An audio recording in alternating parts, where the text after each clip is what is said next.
It's on the town. Whoa, I'm getting ready. Tallawah TV is in the town. Whoa, I'm getting ready.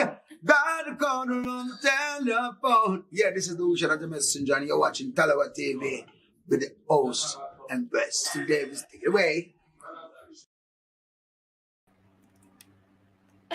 My Tallawahs, good evening, good afternoon, or maybe it's a good morning. It all depends on where you are based in the world. I can see that there's a lovely comment here waiting for me.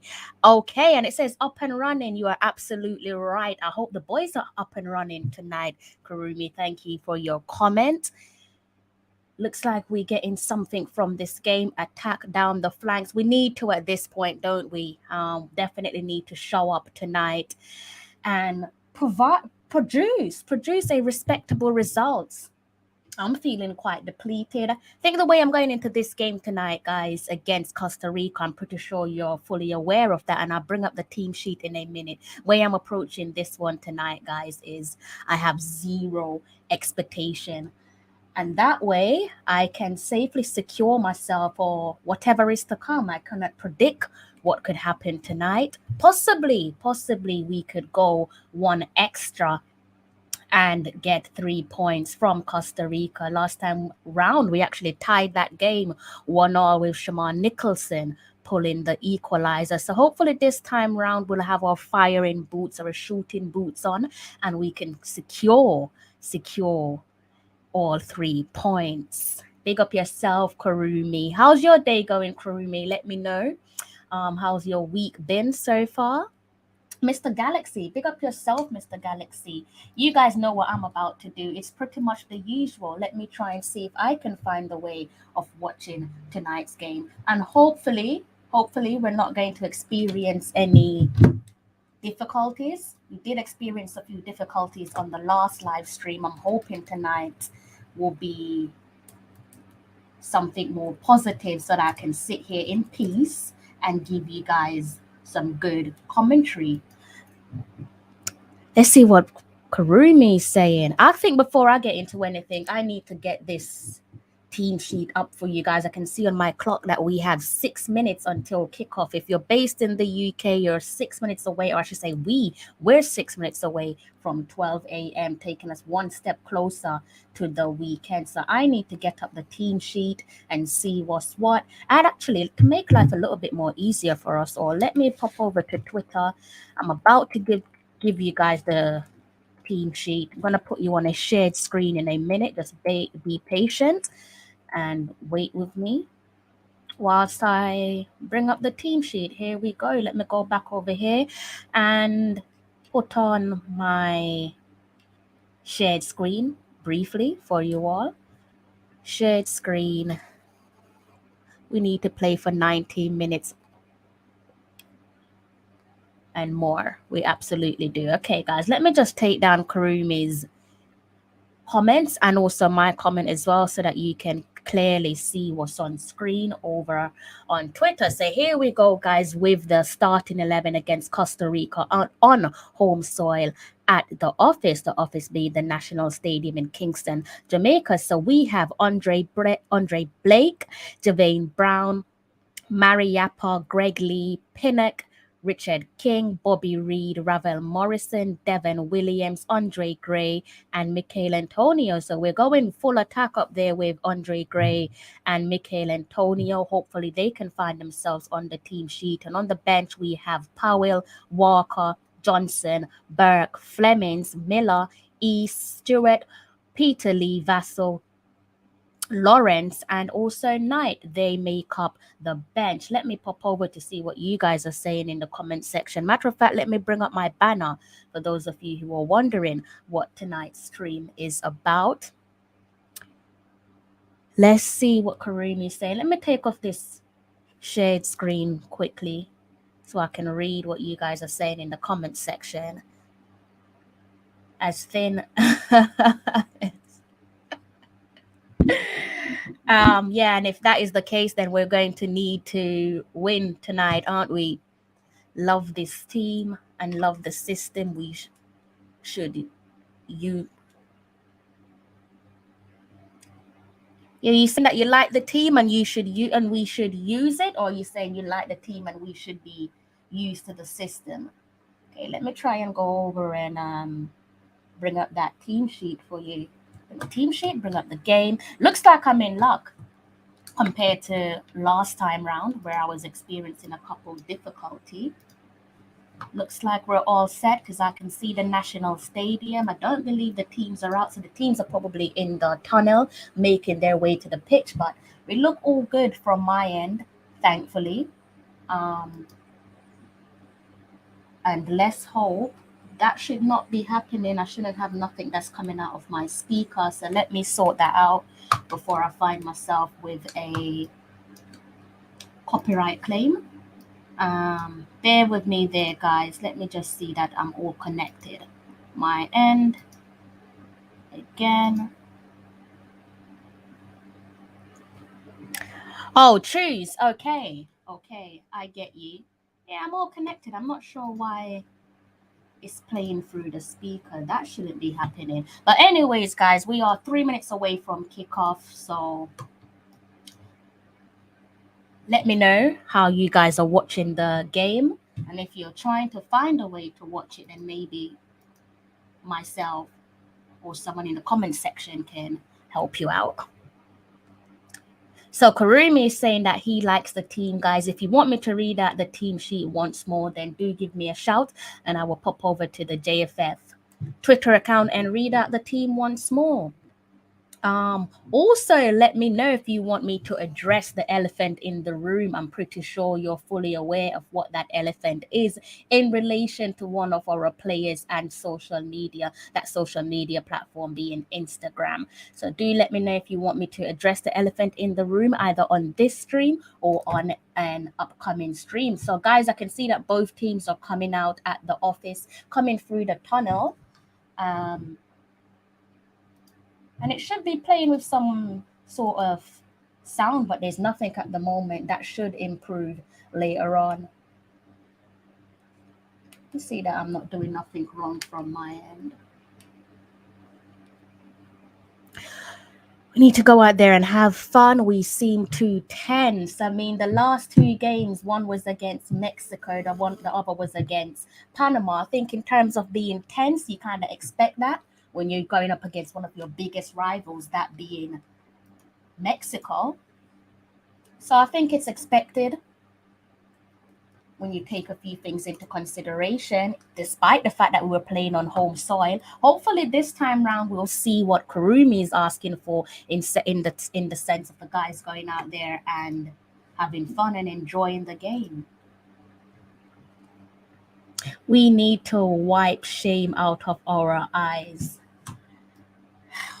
We just need to win, King Jabber, on home soil. Fair enough, we don't have the strength of the 12th man, but at this point, we really shouldn't be using that as an excuse because we know what we're in for, don't we? Bearing in mind, we did play the game against Mexico some days ago, against at the office without our supporters. So tonight should be more of the same. The elephant in the room when the game finished, match time. Okay, so Karumi wants me to talk about the elephant in the room, and we all know what the elephant in the room is if you've been keeping an eye on social media. Okay, so I can see the national anthem. What is going on with my commentary? I can't hear a thing. Let's see if I can reconnect and go again. I think I know what it's doing. I think it's actually connecting to my phone. Bear with me here, guys. Let's see if that's what it's done.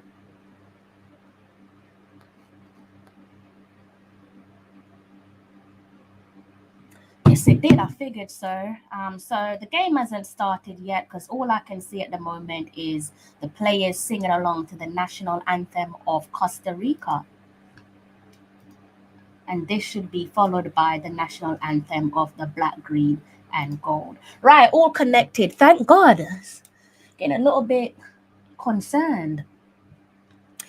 Guys, let me know your predictions. What are you guys going with tonight? I think so far you've all been wrong. You've all predicted some admirable score lines, but nobody seems to be accurate so far. So King Jab, Mr. Galaxy, and Karumi, what we're going for tonight? What's your score predictions? Who are your goal scorers? Let me know your full-time prediction, guys. The Costa Rican anthem is quite long, isn't it? Feels like it's been going on for more than a minute, but that looks like it's coming to an end. So next up should be the national anthem of Jamaica. And of course, yes, it is.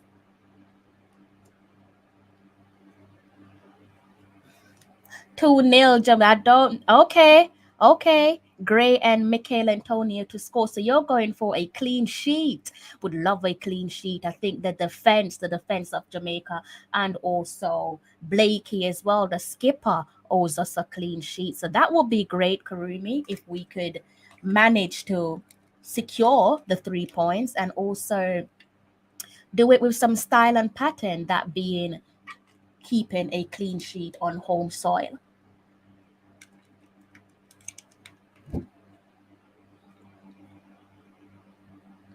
Again, guys, if you're just tuning in, do let me know if you want me to read out the team sheet at any point, and I'll happily do so for yourselves.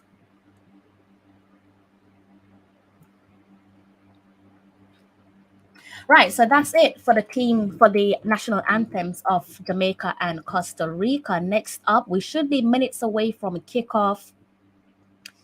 Teams are probably likely to go over in their huddle. Yes, they are. Both Costa Rica and Jamaica are in their huddle, their player huddle. And then after that, we should see the game get on the way. No, actually, they're taking their team photos. Just a brief moment there to take their team photos, and then the match will be underway. So it's just gone past 3 a.m. here in the UK, in London.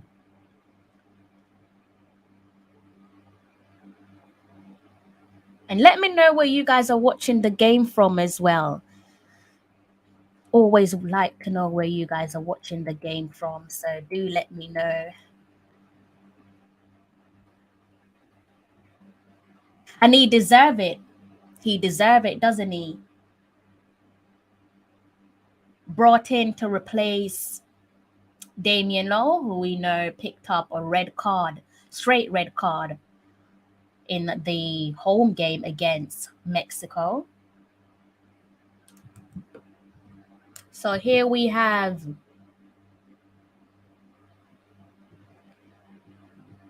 Richard King making his full World Cup Qualifiers debut.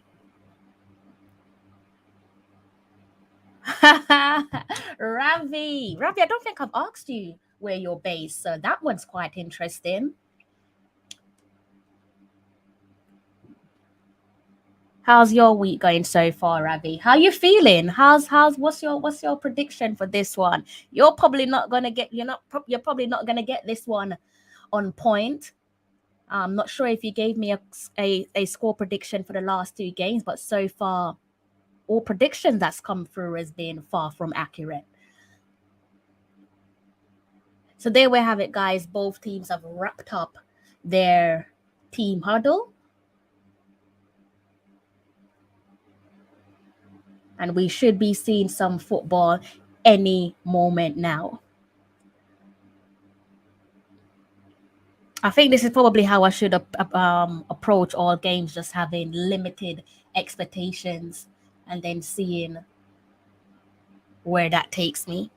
You're going for a 2-1, so Karumi's going for 2-0, and we have Ravi over here. He's going for 2-1. So basically, you're saying that so far everyone's saying that we're at least expected to score 2 goals.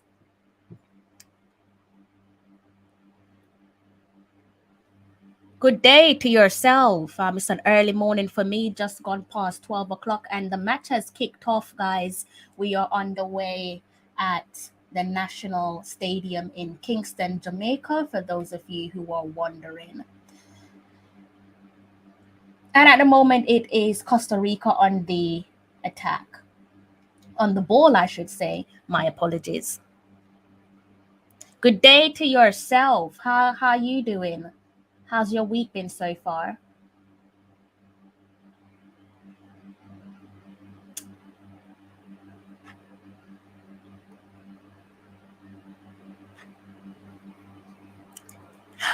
Oh my. Wow. Wun, you put a smile on my face, Wun. You have absolutely made my day. Good day to yourself, sir. How are you? Happy belated New Year. It's been a while since I've seen you. I did say on my, let me get my notepad together so I can make some notes. I did say on a few live streams ago, Wun, that I was worried about you because I haven't seen you around there for maybe well over a month, if not more. So it's nice to see that you're still around. I trust that you're in good form. I hope that yourself and your family are doing well as well. So Jamaica are on the ball, guys, in the middle of the park. Michael Antonio, that is.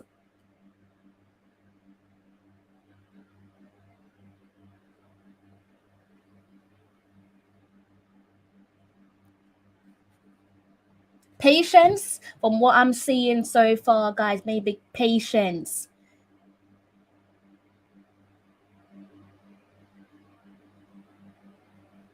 Is one of our key ingredients for tonight's match. Hopefully we can capitalize on our patience, but it looks as if that's what they're going to be working with for possibly the first 45. Please do go ahead and hit that like and subscribe button, as Ravi has clearly pointed out.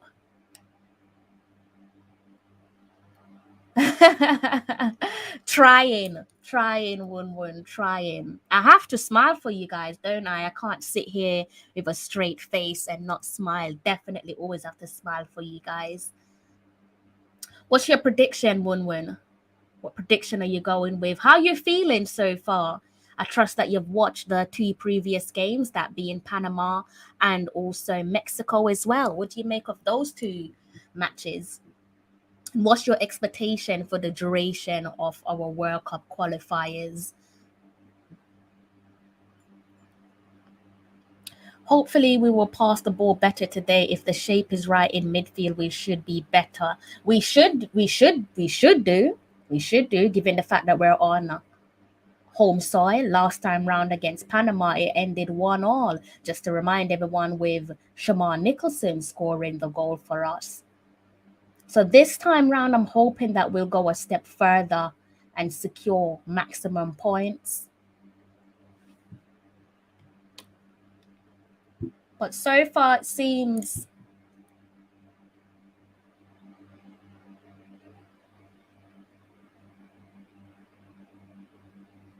looks like we've got, is that Greg Lee on the attack there down the flank? Yes, it is. Whips one into the box. Looking for Michael Antonio, but Costa Rica was there to tidy up. Like the vision there from Greg Lee. One is going 2-1. Okay, everyone's going with, I don't know if I should bite with the scoreline that you guys have given me so far, because so far, I'm afraid to say, guys, you've not been accurate. Gotten me very excited for the last 2 games of your predictions, and so far we've been way off it. But hopefully tonight your score predictions will be accurate. And I'm hoping, speaking of accuracy, I'm hoping our shooters will be accurate tonight as well. Now look, there are 2 legends in the building. I've got a few legends here tonight. Mr. Devon Porter, how are you, sir? Good evening to yourself. How's your week been so far? Bobby Reed, what was Bobby trying to achieve there? Looked like he was trying to catch the goalkeeper off guard. I have to watch that in a replay, but it looks as if that's what he was trying to do. But unfortunately, nothing came of it. Surely can't be a pass there from, I don't think that was a pass. That looks like Bobby Reed was taking his chances just from the edge of the box.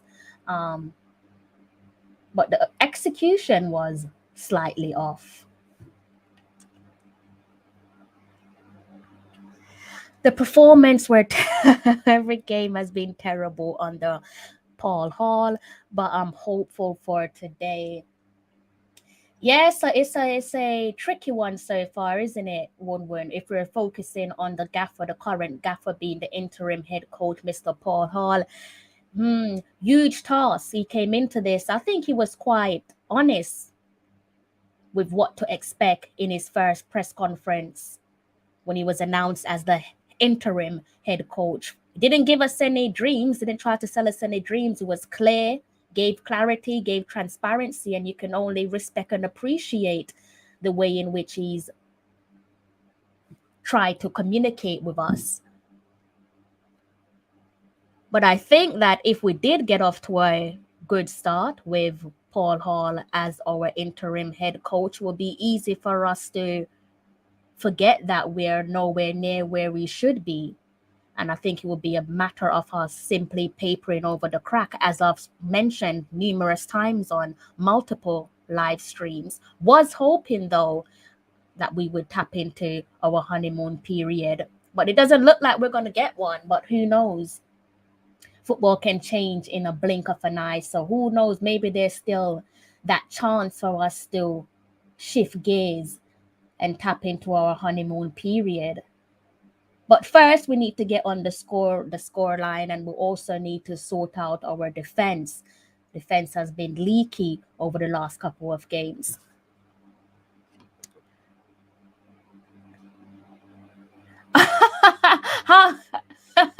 Ravi, how do I sound? How do I sound? I want to know how I sound to you guys. And the expression as well. Interesting. Interesting analysis. I'm intrigued. Tell me how I sound and how I look. Definitely, unfortunately, he has only been good in interviews up until now. I do like his transparency though, and I love the way he communicates. I think that's something that we missed under the previous head coach, that being Tapper, Mr. Theodore Whitmore. I can always appreciate someone who provides clear transparency and clarity. And I like the way he talks with the media as well, you know, when he tries to answer your question, and perhaps if he feels that he didn't answer the question, he actually asks you, did I give you the answer that you were searching for? You don't really get that from managers in press conference. So I like his character, if anything. Love Mr. Paul Hall's character, a matter of fact. Jasmine, it's an absolute pleasure seeing you here tonight. I hope you're okay. How's your week? I'm so tempted to say weekend because I'm so used to asking you guys about your weekend. How's your week going so far? I hope that you're having an awesome one, and hopefully the Reggae Boys can put a smile on your face. And thank you for your lovely comment. He does need to be more ruthless. He needs to be cutthroat. I do agree with that, but I also think that Rome wasn't built in a day, and he has to be careful with his decision making. Last thing that Mr. Paul Hall would want is the back room or the players to turn against him. So I think if given time, you might see that cutthroat managerial ability from Paul Hall, but I don't think it's something that he can just come in and implement straight away, right? Because we have to remind ourselves that he is essentially on an interim contract at the moment, so it's temporary for the duration of the World Cup qualifiers, and then after that, who knows, he might get the job on a permanent basis. But when your job, it's a bit like starting a new job and you were on your what do they call it, probation period, you do need to take it easy a bit, don't you? Can't be as transparent as you perhaps would like to be, because that could simply backfire. So I think Paul Hall's decision making so far and the way he's approached things, I think it's been understandable.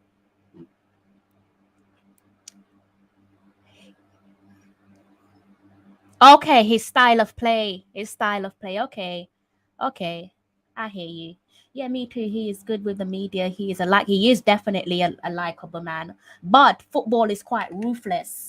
Unfortunately, a lot of people aren't concerned about who you are as a person. They're solely concerned about the result. Football is a results game, as we all know. It's all about what the scoreline says come full time. Oh, wow. I will not. Jasmine, I've got to say, I do like the snow. So I'm kind of undecided here because I do like the snow. And also, I think you guys have better summer than us. Us being in England, being in London. I think you guys have better summer than us. So I wouldn't mind being in the snow. I know that might sound crazy to a lot of people, but I do like the snow. Maybe just to look at, maybe for a day or two. But you guys are in Canada at this time of year, you guys are always snowed under. So it should be a little bit frustrating. God is good all the time. All the time. Also, guys, if you missed, we have now played 11 minutes here, guys, at the office. Jamaica against Costa Rica. And the scoreline is still 0-0. Little bit sloppy there in defense again between our goalkeeper Andre Blake and the defense. Is there a communication problem there, guys, between our defense and our skipper Andre Blake? Let me know what you guys think. It's been an area that I've intentionally been keeping an eye on over the last 2 string of games.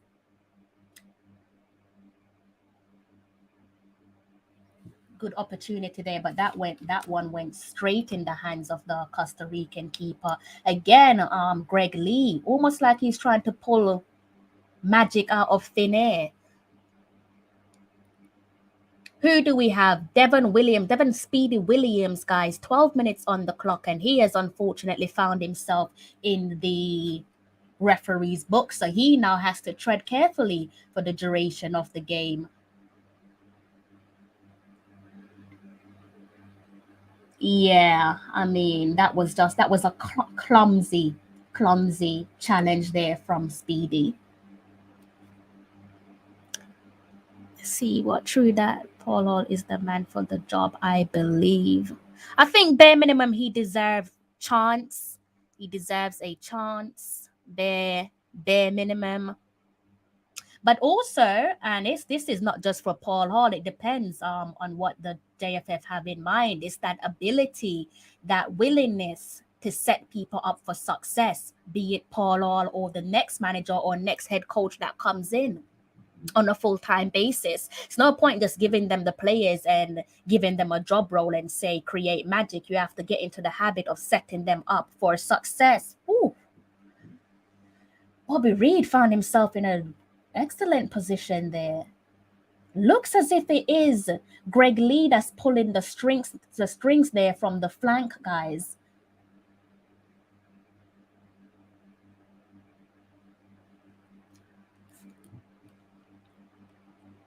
I bet you're not happy that Aubameyang went on a free. You know what, Ravi? I don't mind. I'll say good luck to him.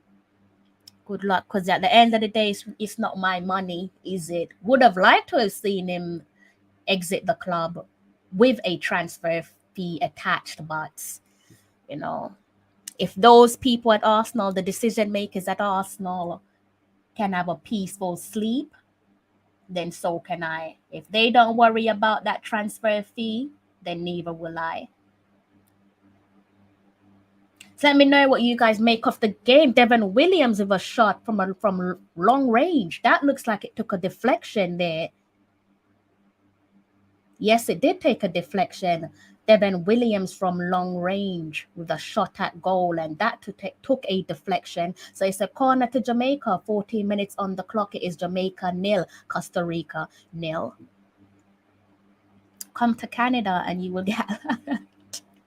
I like to look at the snow though, Devon. I like to look at the snow. Also, maybe 1 or 2 days, and then I'm just saying, okay, that's enough. Like the snow, don't mind it. What I don't like is black ice. Don't like the black ice. And I don't like snow for too long, neither. Arteta look like him can't coach, big personality. Looks like he's got a problem there with man management, isn't it? Because he's not consistent in terms of how he's managed current and previous players.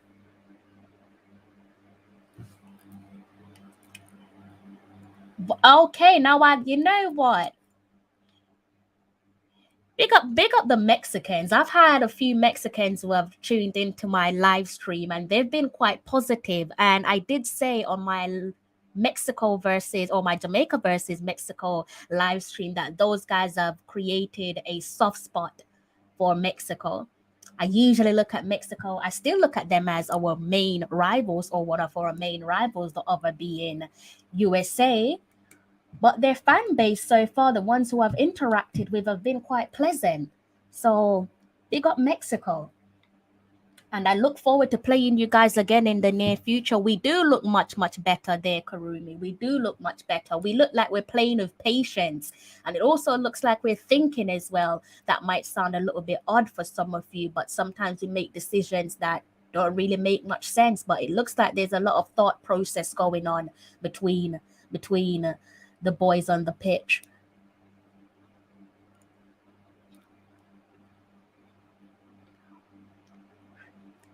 I'm okay. How are you? How's your day going so far? What's your prediction? What's your prediction for the game?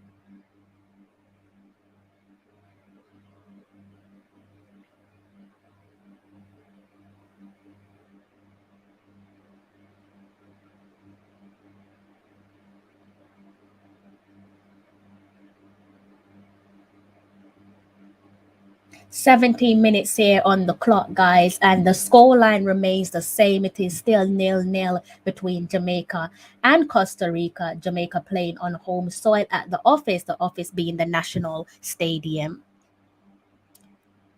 1-0 Jamaica. Okay, I like that.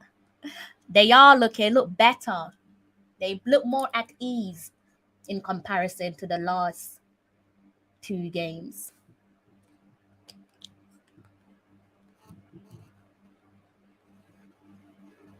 What's happened here? Oh, it's a foul on Michael Antonio.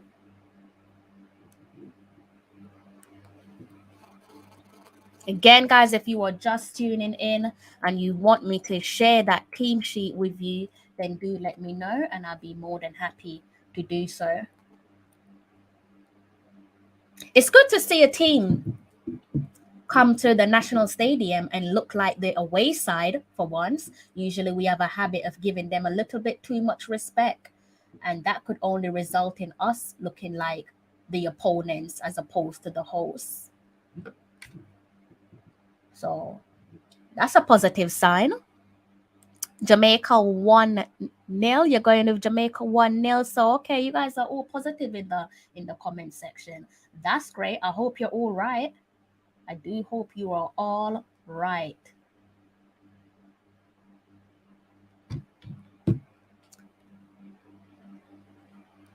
Good to see that you're supporting the guys, Robert, and I hope that the watch is worth it.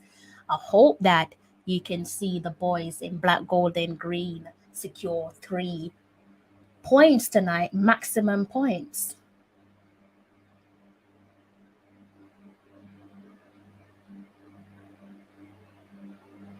Their passes look more slicker, look more crisp. So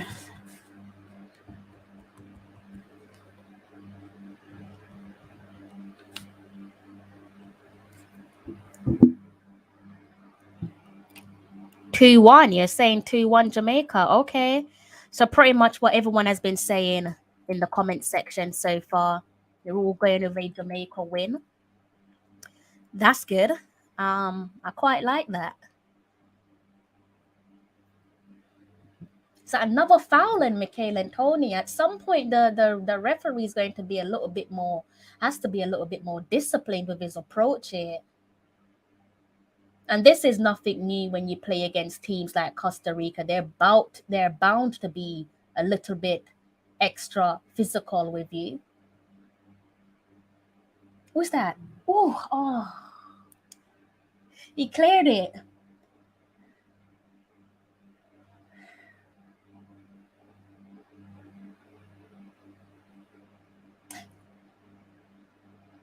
Thought that would have resulted in another.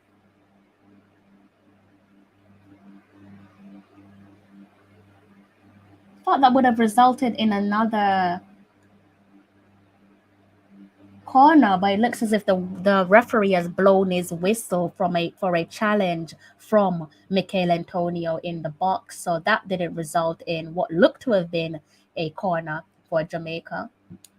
But looking much better. 20 minutes in the game, guys. 20 minutes on the clock, and it is Jamaica nil, Costa Rica nil. Jamaica's passing looks as if it's improved in comparison to the last two games against Mexico and Panama. And again, they do appear to be much more calmer and much more patient on and off the ball. So that's good to see. As ever, that is the magical system that fit our personality. Yeah, Kurumi, it's just a matter of can we do this for the full 90?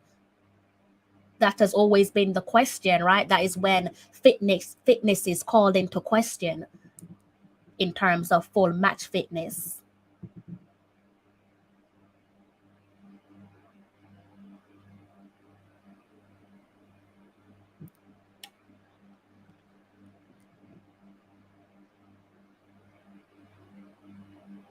If you've just tuned in, let me remind you that the only player that we have in the referee's book at the moment is unfortunately Speedy being Devon Williams. He picked up a yellow card not too long ago for a clumsy challenge. So he will have to tread carefully for the remainder of the game.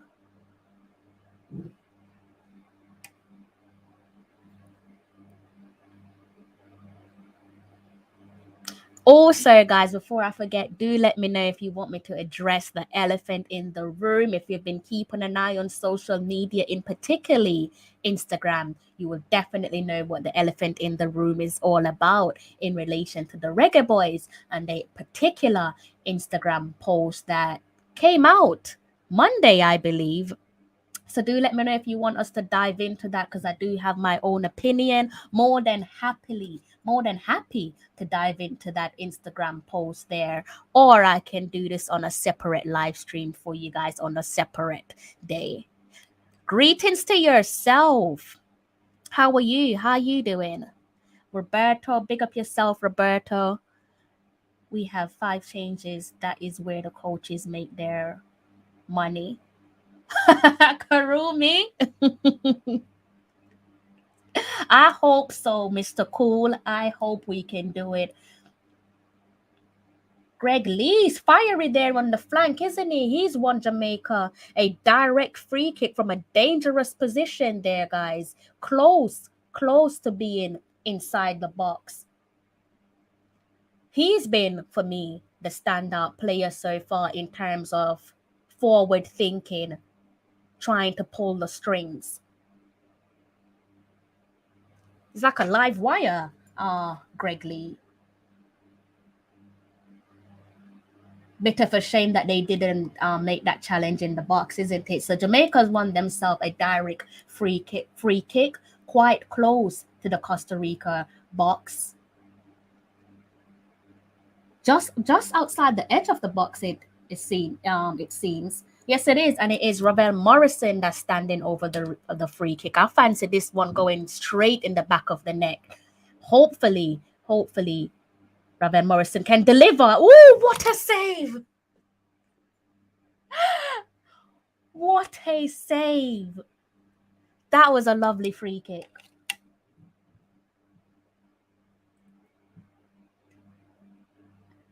Navas is on point.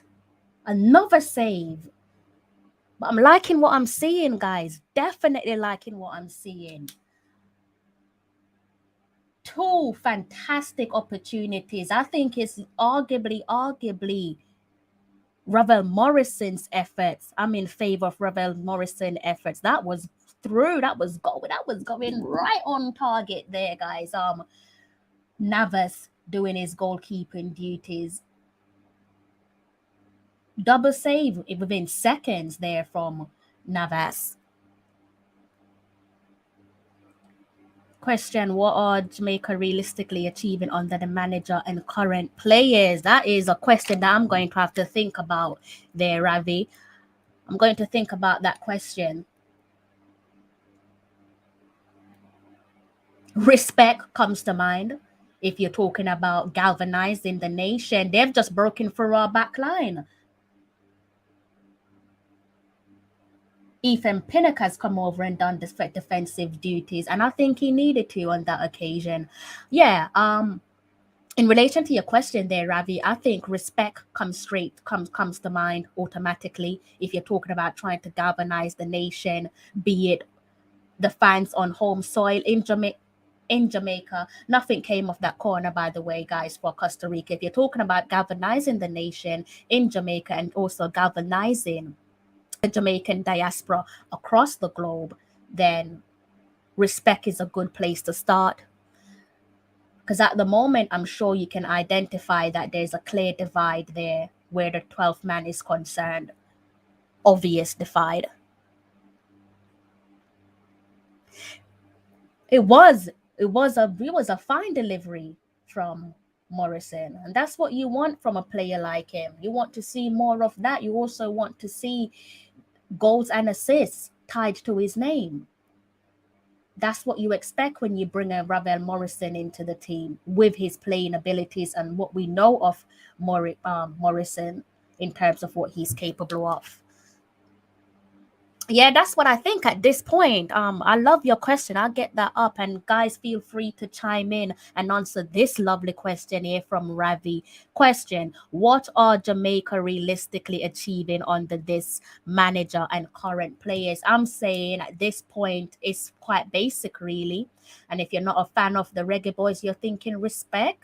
Surely it's all about winning football matches, but at the moment the respect isn't there from the 12th man to the Reggae Boyz, and that starts with them. They're the only ones that can generate that type of respect.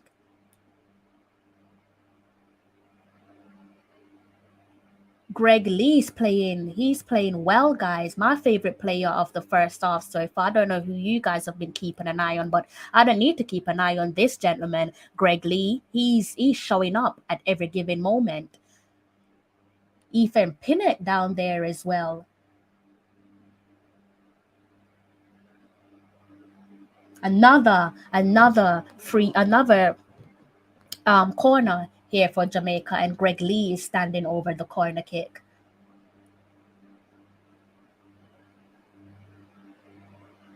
Oh. I think one thing we need to work on for the near future is set pieces, because we're quite poor at them, aren't we? Given the height of some of our players, I think we should be doing so much more, so much better with set pieces, be it from a direct free kick or from a corner.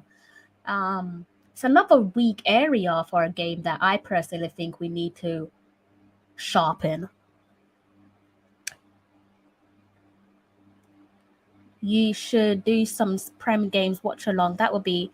I could target the ones that have the Reggae Boyz, and if you're a fan of the Reggae girls, then I could try and see if it's accessible, because a lot of the girls, unfortunately, for a lot of their teams, it's just not accessible in terms of how I would like to view it from a clean stream and so on. But if that's one of your requests, I'm more than happy to cater to you, Ravi, and to everybody else in the comment section as well.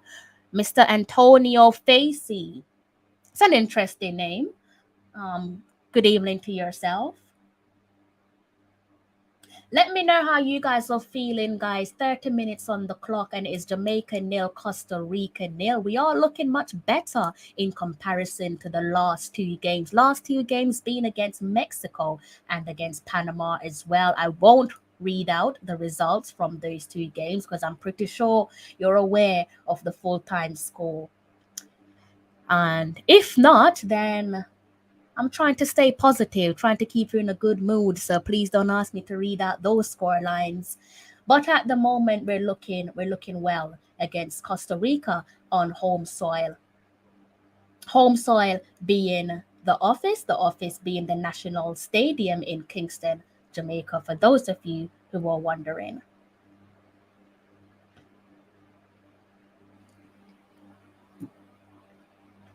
Yes, I just need to step it up just a little to get the first goal. Ravi, it's like you read my mind. I was thinking that. I paused for a brief moment and I was thinking, I do want to see something a little bit extra. I want to see you guys be a little bit more ruthless and a bit more forceful. Adding to what creativity we have seen. Much of our creativity and, you know, the idea of pulling the strings has actually come from the wing. One player in particular, I've mentioned him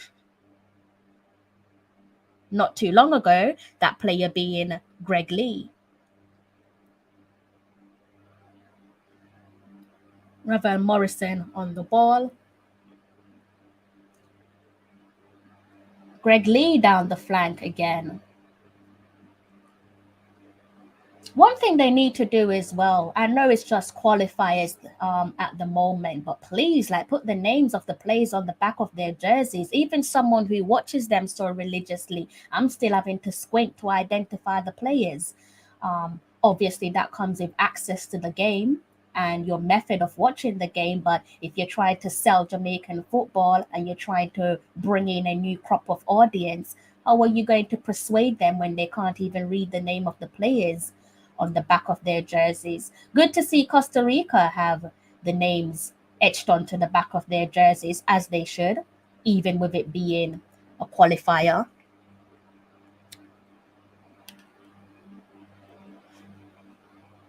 They're going to have to stick to one system, and so far, Karumi, this current system looks as if it's suiting them best in terms of their playing ability and adaptability. Seems like it's suiting them so far. So at some point, you have to nail down a system. You know, instead of always chopping and changing, you have to nail down a system. That's the first part of trying to develop chemistry. Should CONCACAF and do a tournament together. I have heard a few rumors floating around on social media. It would be entertaining to say the least, but where would Jamaica? Where would Jamaica be? You see that we're struggling at the moment, right? Within our current region. What would happen to us? I don't fancy being heavily defeated by no nation. So what would that look like for Jamaica? I think before I can even entertain that idea, as lovely as the idea seems and is, we need to get our house in order before we can even dream of going up against some of the big dogs in the world of football. See what Ravi's saying. You're doing well. We just need to keep creating the chances. Yeah, and work on our execution as well. It's one thing creating the chances, but we do need to work on our execution.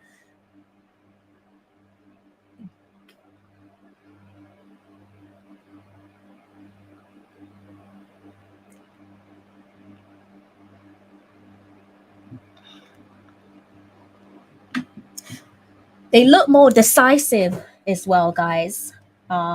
Few of the players on show tonight look far more decisive than they have over the last string of games. Excellent ball that from Bobby Reed. No one there to do the. Keylor Navas, of course. Good idea there from Andre Gray. Good movement between Bobby Reed and Andre Gray.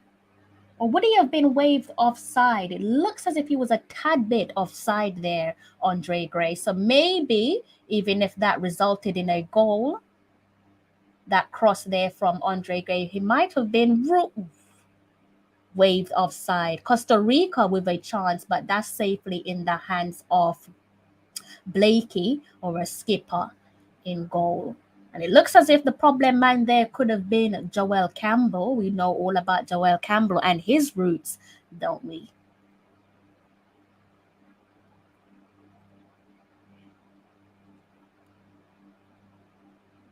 Let's see what you guys are saying here in the comments section. In Mexico, we support. Okay, so I think I officially have a soft spot for Mexico, guys. Even if it is with reason as to why they're supporting Jamaica, their fans so far, the ones that I've interacted with, they've been pleasant. I can only judge a person based off how they treat me. Go on, Mikhail, go on. Oh, Navas is such a problem. He's such a problem. Good problem to have if you are Costa Rica, but if you're the opponent in this case is us. He's a problem. TJ, good evening, TJ. How are you? No need to apologize. Please do not apologize. School comes first. Your education comes first. So you made the right decision and continue to make that decision. And all the best with your schoolwork as well. I hope you excel with flying colors. Please pass it. Oh, Jesus. Andre Gray.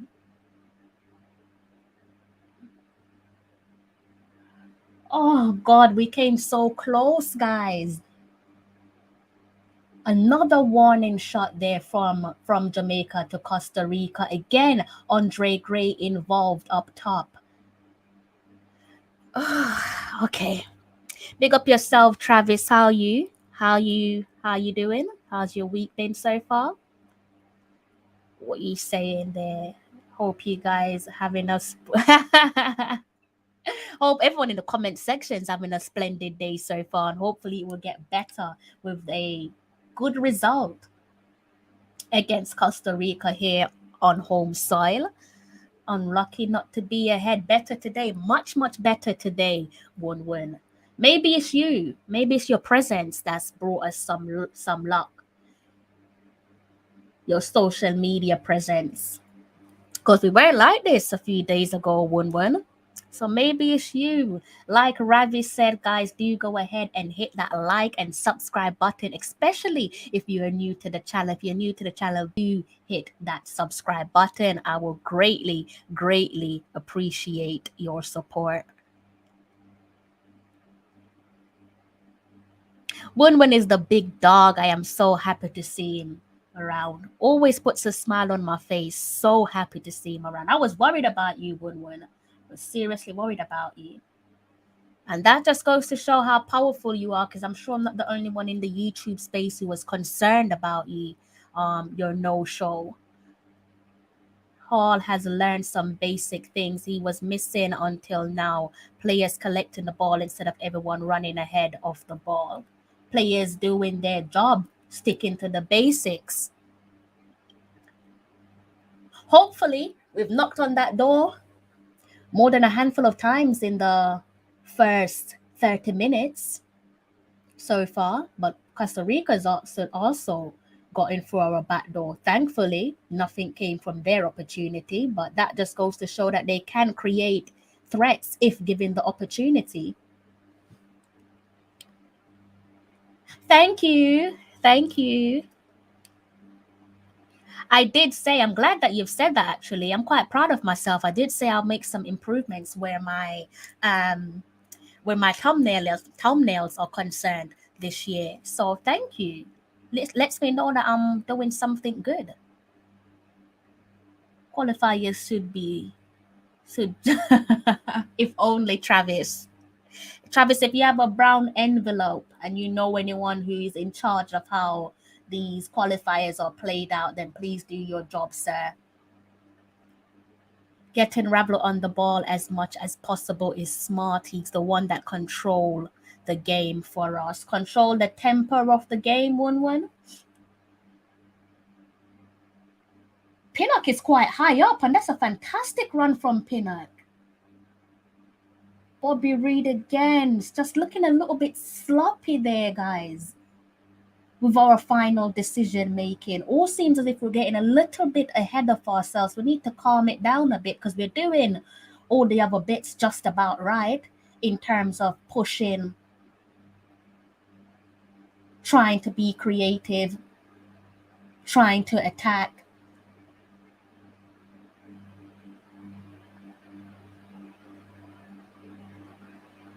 But we look so much better in comparison to the last two games, guys. So much better. And the score line is 40 minutes on the clock, and it is Jamaica 0, Costa Rica 0. Everybody loves 1-1. Everybody loves 1-1. I don't think I've come across anyone that has a bad word to say about 1-1. Absolute legend. Says the sis. I hope so, Karumi. I hope so. I like this system. I like it. It has more personality to it, doesn't it? 1-1, and everyone in the comments section as well. This system seems like it has more personality.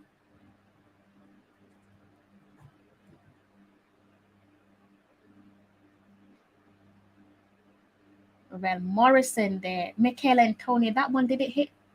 No, it's not a corner. That's a goal kick there for Costa Rica. Jamaica having some good chances so far. I'm saying that Jamaica saw Canada. You guys and your hidden agendas. Hey, you've got to do what you've got to do. But big up Canada as well. If you're watching there from Canada, or even if you just support Canada, Mr. Devon Porter. How are you, Sir Devon? Sir Devon, that's got a ring to it. Much better tonight. I think we will get something out of this game. I would like to see a little more sharpness in front of goal. Calmness. I think if we're going to be sharp in front of goal, we're going to have to calm ourselves down a bit there, Devon Porter, because I think we're rushing things a bit, and we don't need to do that. Because the game so far looks as if it's there for the taking. For anyone, I'd like to note, would definitely not like to underestimate Costa Rica or get too ahead of ourselves, because it is only 42 minutes on the clock. Take your precious time, TJ, especially if it's to do with your schoolwork. Please take your precious time. 3 at the back. Use wing back to get forward.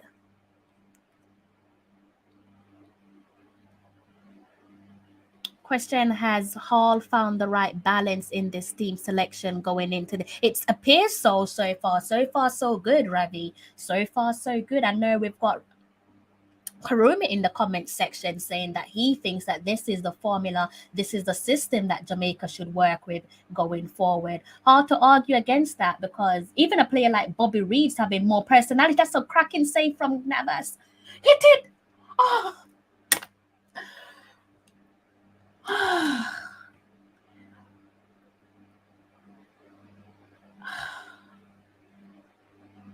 It's a good game, guys, so far. Good job there defensively for Morrison to track back and do some defensive work. It seems that there's more fight in this team as a unit. I can't remember when I've actually seen that so far this World Cup qualifying campaign. I don't think I've actually seen it where they're all pretty much fighting for each other. We might have saw glimpses of it in the latter stage of either the Panama or the Mexico game. I'm not quite sure which one it was, but in terms of the length of time that we've seen similar types of ball movement and full commitment, I think this is the first time in the World Cup qualifiers that I've seen this type of attitude from the boys as a collective. Bobby Reed on the ball. Andre Gray. Michaela. Oh, Jesus. Telling you about Navas. We should have at least bust their net at least twice. Antonio. Their defense are doing their job. I'll give Costa Rica that their defense are doing their job, and Navas as well. Blimey, Navas is on point so far. Whew, Jesus, I can't.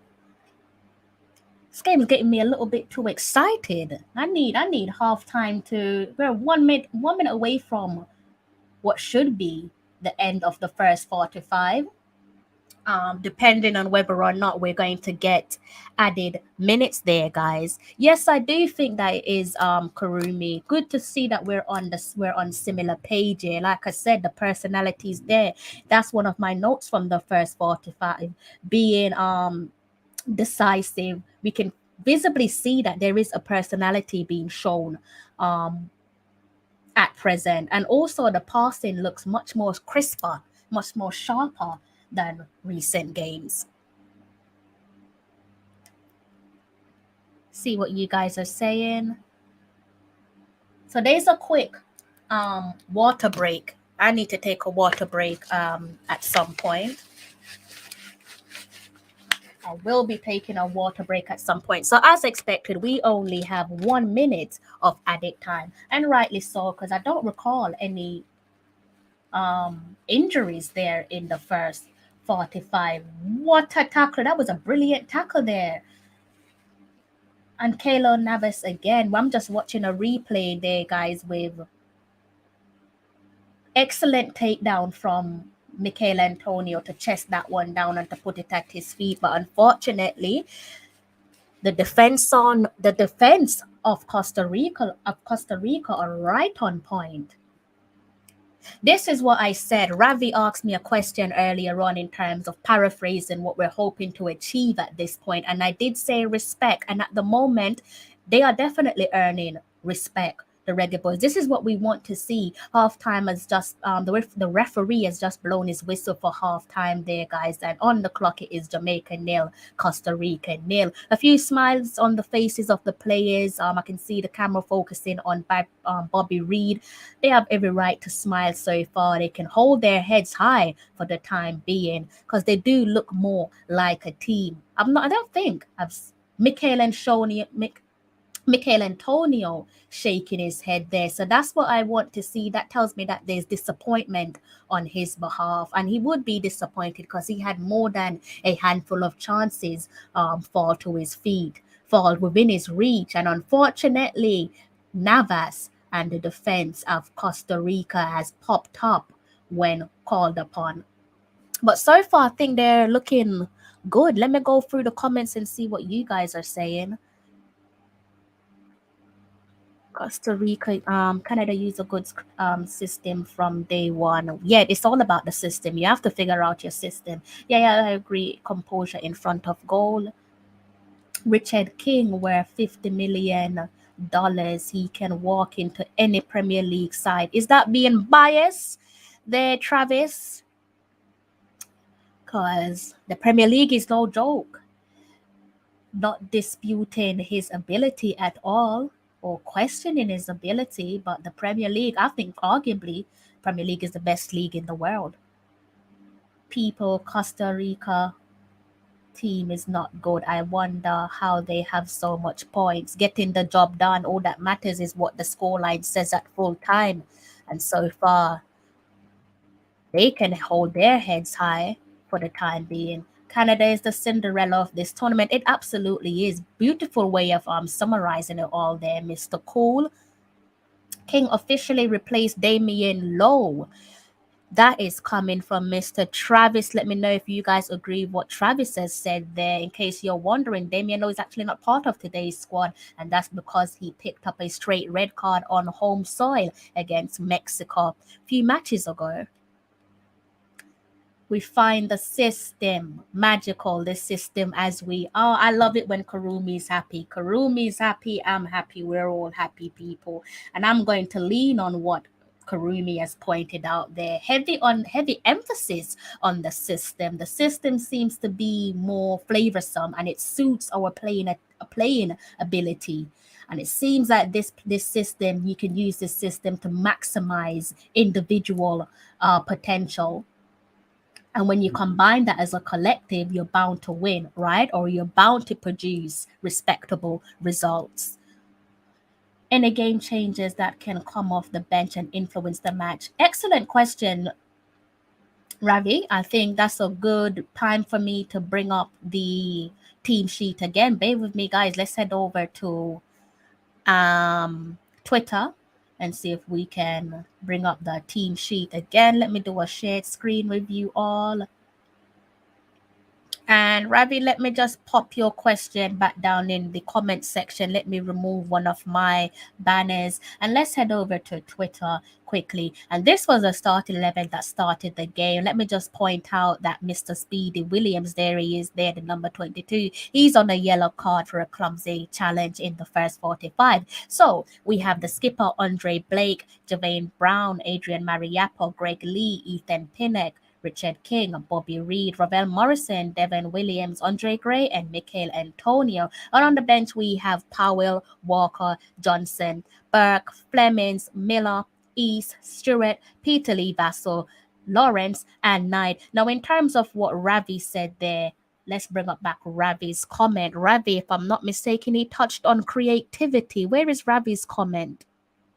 Any game changes is what Ravi's asking for. And I think the ones that stand out possibly in terms of what we're expecting to see, I should think is bearing in mind that he is on a yellow card, possibly a swap for Devin Williams and Kevin Stewart. Peter Lee also has the maturity and the creativity in his locker to come on and make a positive impact. So those are the two players in terms of creativity that I can think about. And also, this one might come as a bit of a surprise for you guys, but I'm in favor of Flemo as well. Flemo, I know Flemo is a bit like Marmite for some, but he can control a game.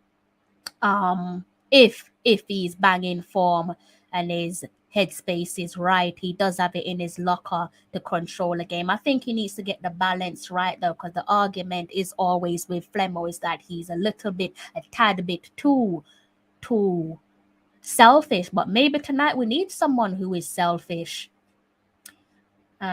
You could go out there and possibly break the deadlock or maybe even seal the winner. We need that balance in our side.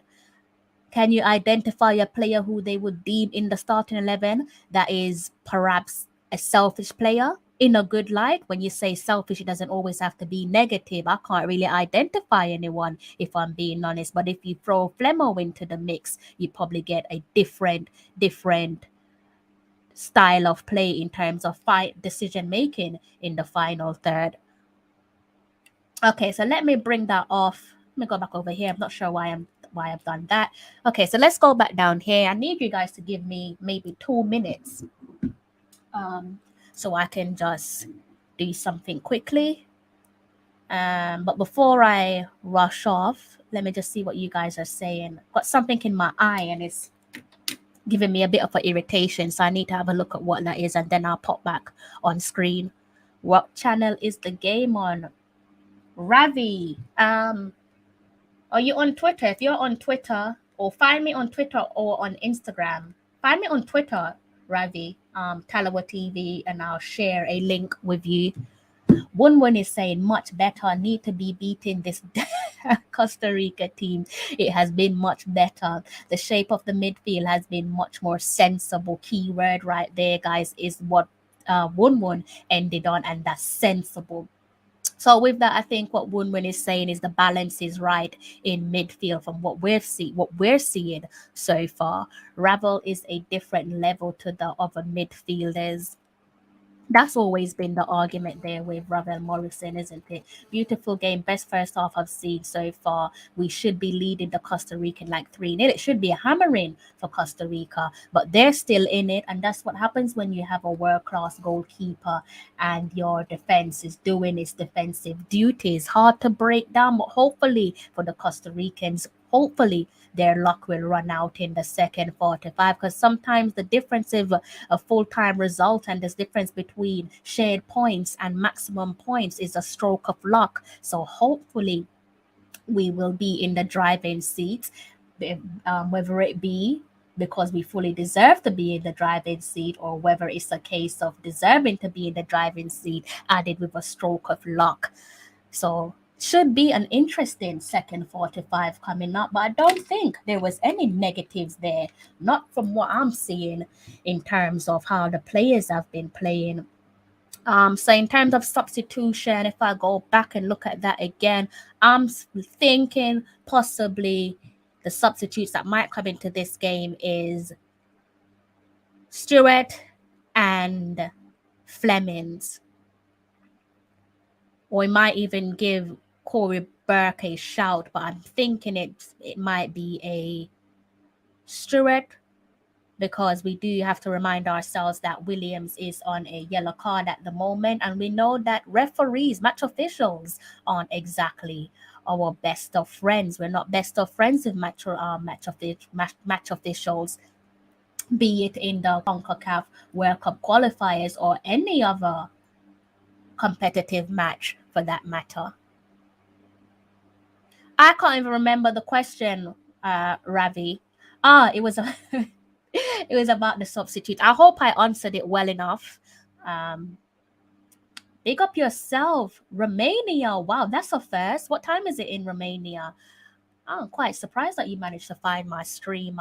Interesting to see the Romanians interested in some CONCACAF World Cup qualifiers. That's quite pleasing to hear. Big up yourself there from Romania.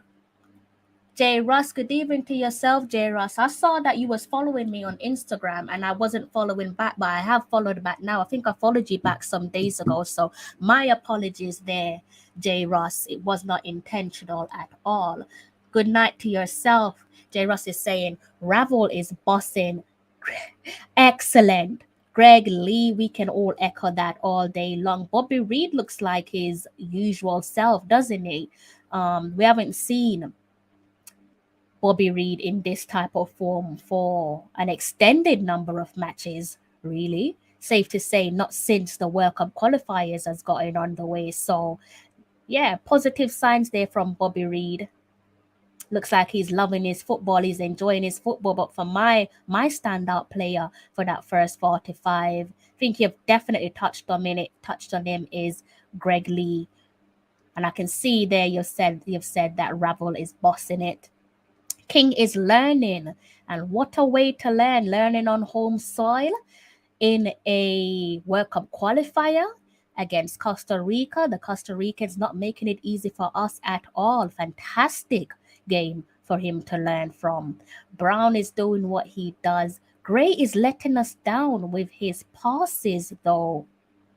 I think it's a matter of Gray just being, and it's not just Gray as well, it's up top. It's just the players being a little more calmer up top. I don't think it's just a matter of Andre Gray. I think they're all been a little bit guilty so far, if I'm being honest. For Mikel Antonio, I think it's perhaps pure frustration trying to open up, break that deadlock. I think it's just frustration where Mikel Antonio is concerned. Bobby Reid is trying to give an excellent account of himself, and so far is on the right lines, on the right path. Super Nick, good morning, Super Nick. We're into Thursday so far, aren't we? How's your week been so far? Good to see you on another live stream. Hope that you and your family are doing well. Keep up the good work. Thank you, Dwayne. I'll try. I hope you're all right, Dwayne. I hope you and yourself and your family are doing well. King is doing very well. Great one for the future. Definitely one for the future. And I think from here on out, it's about keeping that fair and balanced integration for Richard King. Write that down. And okay, let's see what Super Nick is saying. I am feeling relaxed. Well, that's a surprise. They're feeling relaxed whilst watching the Reggae Boys. That pretty much summarized the first 45 there for those of you who are wondering, for someone to be saying that they're feeling relaxed. I see so much improvement overall. We just need to convert the chances to the goals. Absolutely spot on there, Super Nick. Being calm and composed in front of goal would make the difference here, because so far I think that we're pulling the strings together. It's just a shame that we've not managed to capitalize on the chances that we've created so far.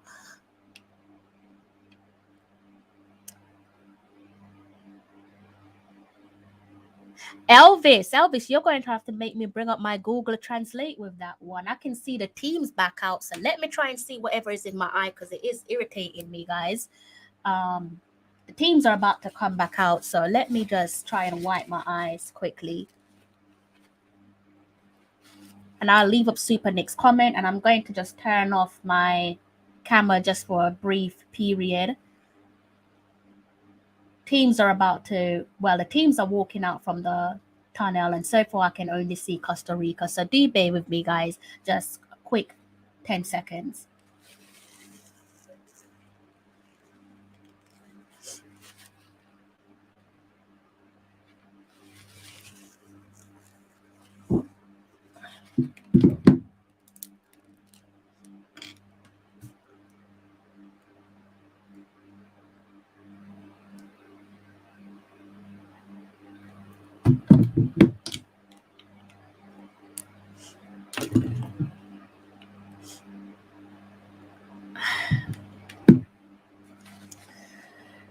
Okay.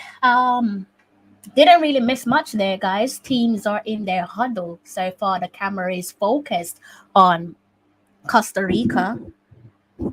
I trust that Jamaica is on the pitch somewhere. It's just a matter of the camera kindly panning over to them, being that they are the home side. And yes, I can see Jamaica. Is that Ruiz? Brian Ruiz? Am I seeing? Did they just bring him on? Oh, they're trying to be a little bit cutthroat here, Costa Rica, aren't they? Look like they just bring on Ruiz. I'm pretty sure they just bring on Ruiz there, guys. Straight gone into a early substitution there for Costa Rica. Need to watch that replay because that happened quite quick, but I'm almost certain I just saw Ruiz, and we know what that man's capable of, don't we? And the second 45 is underway, guys. Just a reminder, currently at the office, it is Jamaica 0, Costa Rica 0. Some positives there from the first 45 for the home side in terms of good passing, being decisive. And I think it's pretty much safe to say that there is a personality there visibly on show. We can see a personality within the Reggae Boyz. As a collective, I think it's safe to say, for me personally, this is the first time I've seen a personality from the Boyz in black, gold, and green since this World Cup qualifiers has gotten underway. But if you disagree with me, then do let me know. So they do seem to be enjoying their football. I don't know what's changed between Mexico, Panama, and today. Today's match against Costa Rica, that is, but there seems to be a shift there. I don't know if that's a mental shift. Perhaps we can analyze that at full time, but so far 46 minutes on the clock, there seems to be a slight shift there, and it's a positive shift where Jamaica is concerned. Hope they can finish out the game in style. Travis, I hope so too. I do hope so too. Panama versus Mexico. What's going on with Panama versus Mexico? 1-1 is saying 100% agree. Thank you, sir. 2-0 against USA. And what I'll do, guys, yes, it is Ruiz. I'm pretty sure I did see him, and yes, was certain that I saw him. And he came in for Torres. So Ruiz has been brought into play by Costa Rica. That's a man who needs zero introduction. Can be a handful on his day. Hopefully today isn't his day, but on his day, he can be a handful. The shape of the midfield is smarter. It's a tactical shift. Hall's tactics made no sense until today. You know what? At least he's brave enough to do something different, because what have we been complaining about, guys, in the run-up to the present? All that we have been complaining about, well, I can't say because I can't speak for you guys, but for me personally, is that insanity element of our game, repeatedly doing the same silly mistake, the same tiresome formation, playing around with the same boring formula, and then complaining when we get the same result. It's insanity in its purest form, but it's good to see that Paul Hall at least is trying to shake things up and do things differently, you can only respect it so far. And hopefully he gets his reward as well. Hopefully he can pen his first win for Jamaica against Costa Rica tonight. People are collecting the ball, so we are passing it much better. Yeah, it's evident that the passing has improved, isn't it? It's going to be interesting watching Mr. King turn from a boy to a man. How proud must his family be? It's a bit of a shame that they weren't able to be in the stadium on such a special night. But can you imagine the people in his community seeing one of their boyhood product put on the famous black, green, and gold? Must be a great feeling. Free kick there, direct free kick there for Costa Rica, and that one is cleared by Javane Brown. That looks as if it's gone out for a corner kick. So Javane Brown standing up and doing defensive duties. That one, unfortunately, has resulted in a corner kick for Costa Rica. Something's still in my eye, but just gonna have to just ride this one out. Corner into the box by Costa Rica, into the saved hands of Andre Blake. Quite easy save there to make for Andre Blake. All he had to do was catch that one, didn't he? First chance of the first. Oh, who was that? Devon Williams. Like Devon Williams skyrocket that one. I don't know what it is, but something's still in my eye. I cannot praise somebody for switching tactics that made no, his tactics were utter nonsense and devoid of common sense. A national coach should know the tactics and not have to learn them. Well, I think with any manager or any head coach, you need to learn your team. You need to learn from your team, don't you, Woon? And you can see that at club level. You need to know what you're working with. I think he's in a different seat, completely different seat. Many can argue and say that, look, you know about the quality of players at your feet because you've been in the background as the assistant manager, but it's a totally different ball game. So he has to see what works best, not just for himself, but more importantly, for the team. Costa Rica are on another direct free kick with Joel Campbell standing over the free kick. Thankfully, that one has just gone way wide. Zero problems there for Andre Blake and the defense of Jamaica. Top of the night to you, Marlon. How are you? Good to see you on another live stream.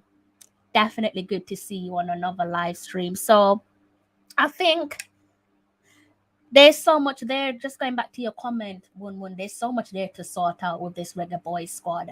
And I don't think it's a matter of him getting it right. I don't think he would have. In hindsight, I had high hopes actually for Mr. Paul Hall. But in hindsight, maybe I was being a little bit too unrealistic with my expectations of Paul Hall coming in and hitting the ground running. That's what we were all hoping for, because of course we all want to qualify for the World Cup.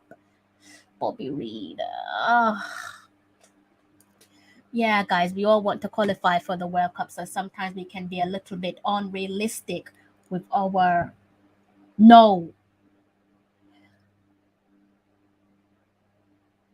Good work there from Mariappa. Thank you, Marlon. I wish Paul Hall well. It is indeed a different ball game in the managers. Yeah, completely different ball game. Completely. And I think it's one that you have to tread carefully with as well. We would love for Paul Hall to come in and be cutthroat because that suits us as the 12th man. But the last thing you want to do, being that I trust that Paul Hall does want the job on a full-time basis. The last thing you want to do is to lose your backroom staff. Not your backroom staff, your locker room. that being the players. That's the last thing he wants to do, is not have the players on his side. So I guess it's a case of him being careful and treading carefully with regards to his decision making, just to avoid any inevitable upset. Eventually a couple people are going to be upset by the looks of things, but I don't think that's something that you can come in and just do automatically, despite of current position. And I think there's a huge emphasis on the fact that Paul Hall is simply, for the time being, our interim head coach. So he can't be as cutthroat as a permanent head coach would be. But, at least we can say that we have a current head coach that's offering transparency, right, guys? Love that transparency and honesty. And seems quite sincere, because oftentimes you get people who are given transparency, but it's disingenuine. I think with Paul Hall, it's safe to say that that isn't the case. The tactics they use in the first 3 games cannot work with any team. No team in the world uses them tactics because they don't make sense. Fair play, fair play, fair play. Vamos Jamaica. That is what I like to hear. Here we go again, another Mexican flag. I definitely have a bit of a soft spot for Mexico now. Never thought I'll be saying that. One. I cannot tell you how much you've made my evening seeing you on here.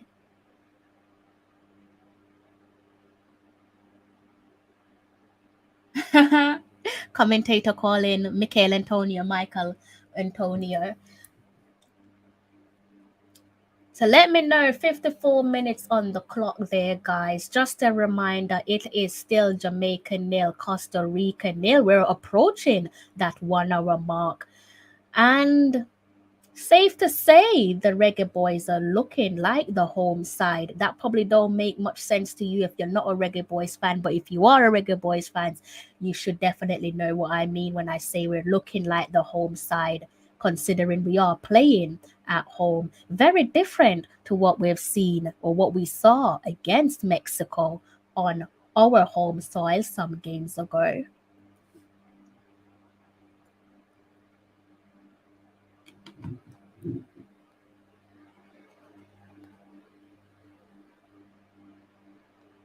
Who you guys going for an early substitution? And by the way, guys, if you are new to the channel, then do be kind and hit that subscribe button.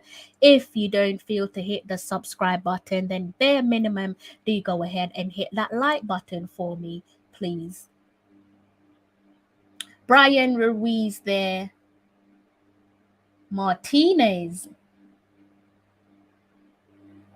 Grit as well. That's another thing that I've picked up on with this Reggae Boyz team. There's a bit more grit on show. And yes, it's exactly what I said earlier on, guys, in terms, I think I might have gotten one of my prediction right in terms of substitution. I can see the camera quickly glanced at Kevin Stewart. So it seems as if he's going to be coming on. And the only player I could think of Stewart coming on for at this point, taking into consideration that he is currently on a yellow card, Speedy, Devin Williams, I think he might be substituted for Kevin Stewart. And I also saw East. There, guys. So it looks like East might be coming on. Is East coming on for... who could East be coming on for? Maybe he's coming on for Bobby. I think Bobby's been fine. Maybe Andre Gray. Yeah, I think he should be coming on for Gray. So let's see. Oh, wow. That one has floored me. Michael Antonio is coming off, guys. And he's been... East has come on for Michael Antonio. So that one has definitely stunned me. But the coach knows best. I don't know if Michael Antonio is 100%. I don't know if they had a word or two in the halftime team talk. And Devin Williams has been replaced by Kevin Stewart. So that one caught me as a bit of a surprise there. Michael Antonio coming off. I don't know if he felt any discomfort there in the first 45 and they're trying to protect him. Or maybe Paul Hall. Jesus. Wow. Wow. Just wide by Martinez, guys. That was a header. I thought that went in. Again, warning signs from this Costa Rican side. Definitely cannot underestimate them. Ruiz again involved. This is what we touched on earlier on in terms of that Brian Luiz substitution. We know what to expect from that little danger man. Not even little, because he's got some height on him, but you get where I'm coming from. Thankfully, that header there, that attempt at goal from Martinez went wide off the post. Looks as if, from where I'm sitting, that Costa Rica are coming into the game, unfortunately. Let's hope we can put an end to that. But before we do that, or before we try to do that, they are on the ball for another direct free kick. This time the player involved is Kevin Stewart. There were a little bit of a perhaps hasty interaction there. Costa Rica looking much better. So unfortunate, but they're looking much better. Jesus, no. Jeez, no.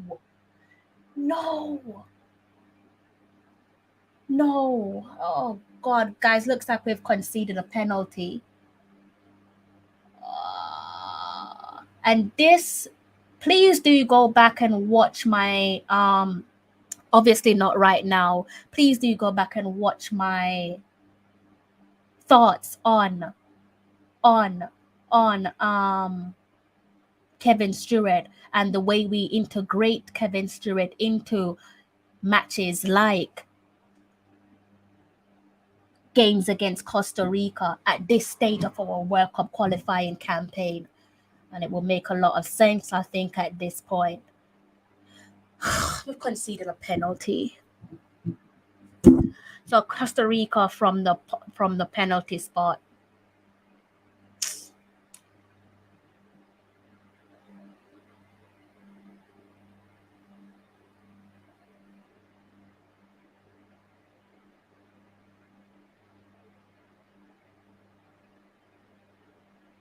Sorry, guys, I'm just a little bit quiet because I'm just waiting for this penalty to be taken. But like I said, when you do have a moment, do go back and watch my thoughts on Kevin Stewart. Bit of a shame that he was the one who conceded the penalty. Costa Rica steps up to take their penalty. Bit of a wait here. Save it. Yes! Yes, Blakey. Saved by Andre Blake. The brick wall. Andre Blake, that is. Ooh. And breathe. He doesn't seem to be the coach that tosses his players under the bus. No, he doesn't. Good save that from Andre Blake.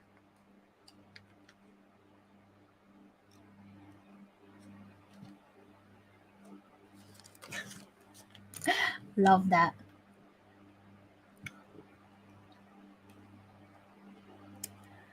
Super Nick. Jesus, I lie. Guys, they scored. I think it's Joel Campbell. Just like that. Dangerous. Just like that. How? Where did this happen? One moment, Super Nick. Guys, they've scored 1-0. Joel Campbell. I'm going to have a word with Joel Campbell. I did say to him not to celebrate, though that was on the last occasion that we played against them. And he did like the Instagram comment from myself. So I'm going to have to drop him a comment there and remind him of his roots. But the former Arsenal man, Joel Campbell, has broken the deadlock here at the office. Wow.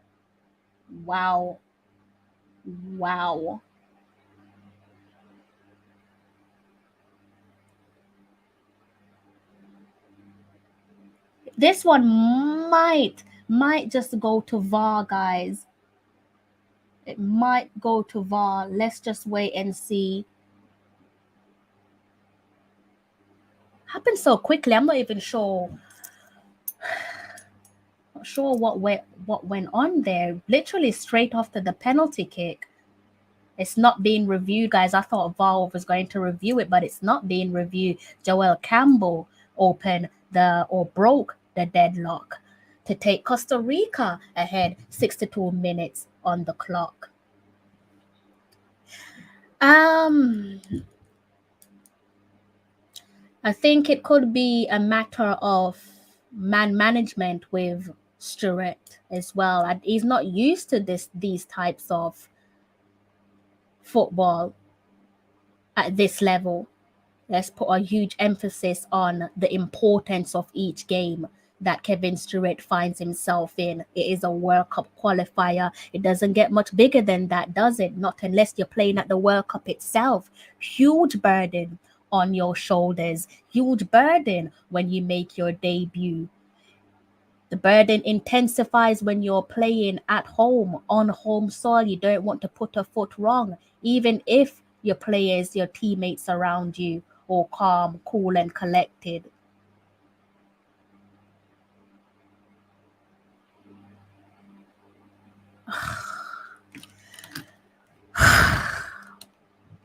Feel bad for I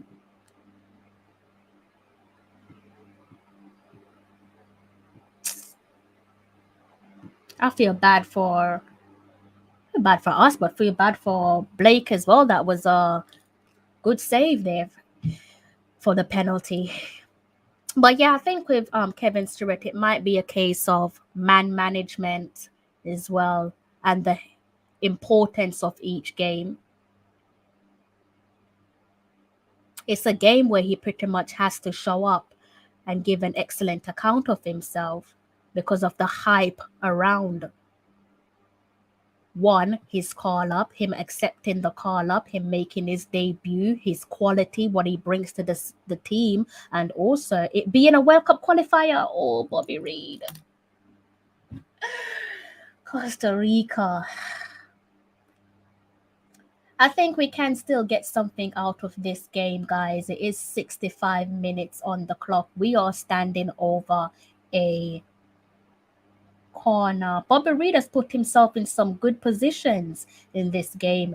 Costa Rica there doing their defensive duties.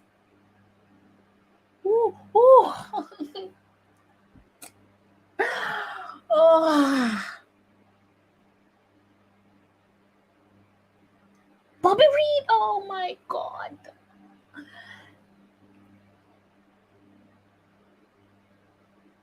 Who was that? Was that East with the header just then? It looks like it was East with the header.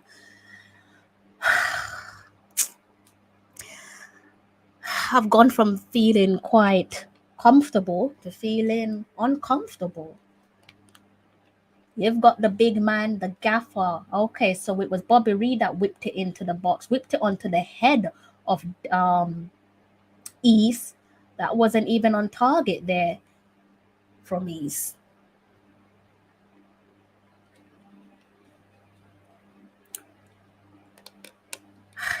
Navas standing over a goal kick. I feel like I'm coming down with something, guys. I feel like I'm going to get a sore throat. Okay, so Andre Gray on the ball. He's putting across, but that's neatly dealt with by Costa Rica.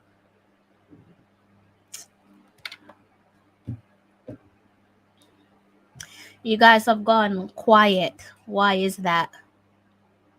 Aside from the obvious. Okay, so let's remind everyone of the scoreline. If you are just tuning in, it is Costa Rica who have opened the scoring in the 62nd minute. Joel Campbell fired in the back of the net. That was after a comfortable save by Blakey. Costa Rica taking their chances from the penalty spot. 67 minutes on the clock, guys, and it is Jamaica 0, Costa Rica 1.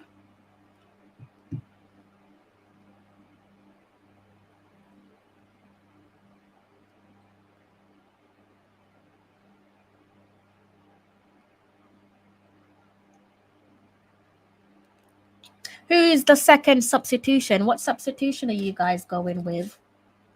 feel like I need to watch that replay again. I completely forgot about Walker. I don't even think I mentioned Walker. Excellent. I like what I'm seeing. I'm seeing Peter Lee. Looks as if he's about to come on. You know, I'm a massive fan of Peter Lee. I think he is one for the future alongside the likes of Richard and White as well. So it looks as if we're going for a double substitution here, guys. Looks as if Lamar Walker and Peter Lee Vassell are about to make their introduction. Who's coming off for those two players? Possibly Bobby Reed. Who's he taking off for? I think it's Bobby Reed that would come off. Okay, let's see. Not really sure who else, but I reckon it could be Bobby Reed, guys. Ravel Morrison has come off. Who has he come off for? Ravel Morrison has come off. Walker has gone on. Oh, okay. Bobby Reed has come off and Peter Lee is about to go on.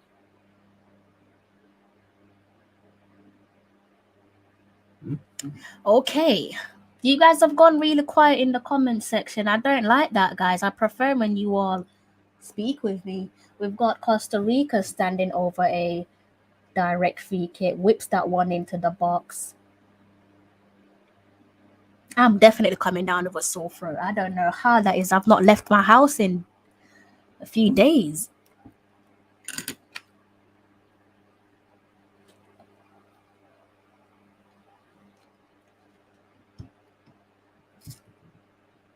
Good to see Peter Lee back in the team, guys, because I do think he is one for the future.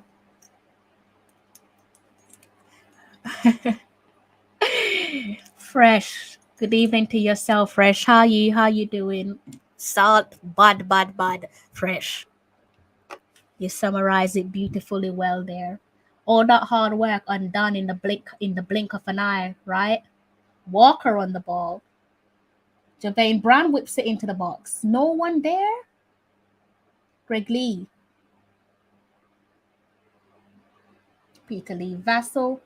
Back in midfield. This had Kevin Stewart. Back over to Javane Brown. King whips this one into the box. Oh. Andre Gray. Good work there by Jamaica, knocking the ball around. Good vision. I guess I can credit them there for their vision from this game. Individual vision. Fantastic cross there by Richard King. Like that. Andre Gray. Just missed the target. That looks like by an inch. Fresh for real.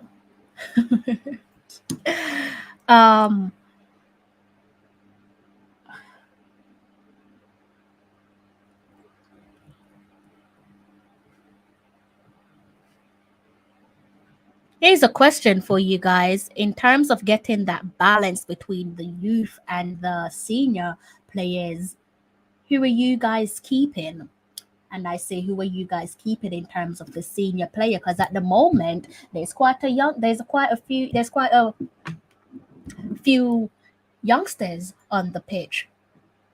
You can think of Walker, Peter Lee, King.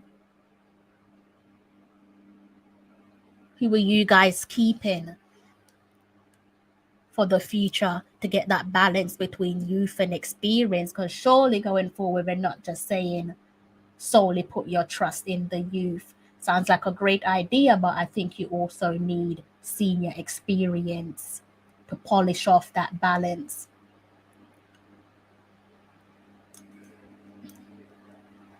Lamar Walker has stepped his game up over the last few games. He's a bit more bolder with his personality, isn't he? For someone of a smaller size than his teammates. Oh, Jesus. Reggae.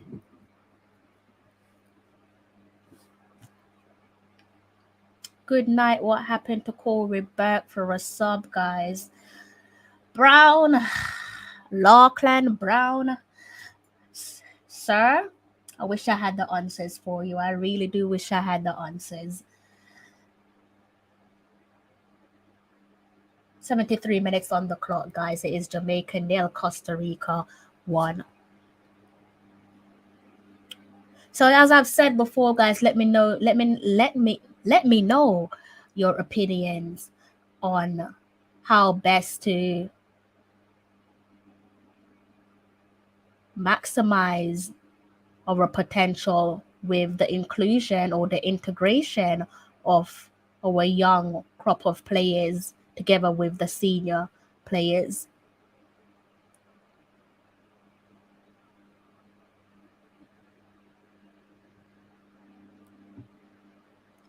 Costa Rica's got a few age players on their team, more than a handful of age players, aren't they? Nothing wrong with fine wine, but when they have to go off in the 74th minutes, it's not good, is it? Hopefully that's not a long-term knock there and it's something he can shake off in time for his next club appearance. So let me know what you guys think of the game so far. 74 minutes on the clock, guys, and it is Jamaica 0, Costa Rica 1. Are you able to smile with what you've seen so far? Or are you feeling a little bit miserable because perhaps for you it is a new day but same story? Good to see the youngsters getting a chance. Better to start grooming them in these big games. Absolutely spot on there, Jasmine. Absolutely spot on. And yeah, because it doesn't get much realer than this, does it, in terms of expectation? This is reality. They are playing with reality. This is what you're up against when you're playing in our region. So it's a fantastic experience for the likes of Richard King, that is, Peter Lee, and Lamar Walker. Lamar Walker is used to these types of occasions. And in terms of his profile across all levels of competition, be it internationally and also competitively, surprise, surprise, Peter Lee is also used to the big occasions as well. So, and I think you can see that with his maturity from Peter Lee, a player like Peter Lee. Safe to say that Lamar Walker appears to be coming into his element as well. Playing with personality, playing with pride, playing quite bold as well. This bro is full of energy. He can run them to the entire clock of the game. Who are you referring to, Mr. Brown? Hey, Crystal. Pick up yourself, Richard. Good evening. I should say good morning. And you have just reminded me, sir, that I need to pop in my charger. I'm on 23%, guys. I'm not going to make it, am I? I'm need to pop in my charger very shortly there, guys. I'll do that in a few seconds. You're saying Paul Hall's substitution is one thing, but Jamaica really have a reality check here. 2026 is no gimme. Hall is not well. Ravel was our best player and he took him off. Needed a goal and he took off. Antonio is the one that left me scratching my head there, 1-1. I'm just wondering, was something said at the end or during that halftime team talk? Maybe he might have felt a little knock or two and he might said, you know what, it's not worth the risk. Bearing in mind he does have club football on the horizon. Probably don't want to upset Boyz and the Hammers. Don't want no potential headache coming for him in the near future. I don't know. I'm just guessing that maybe he might have picked up a knock and alerted Paul Hall to keep an eye on him in the second 45.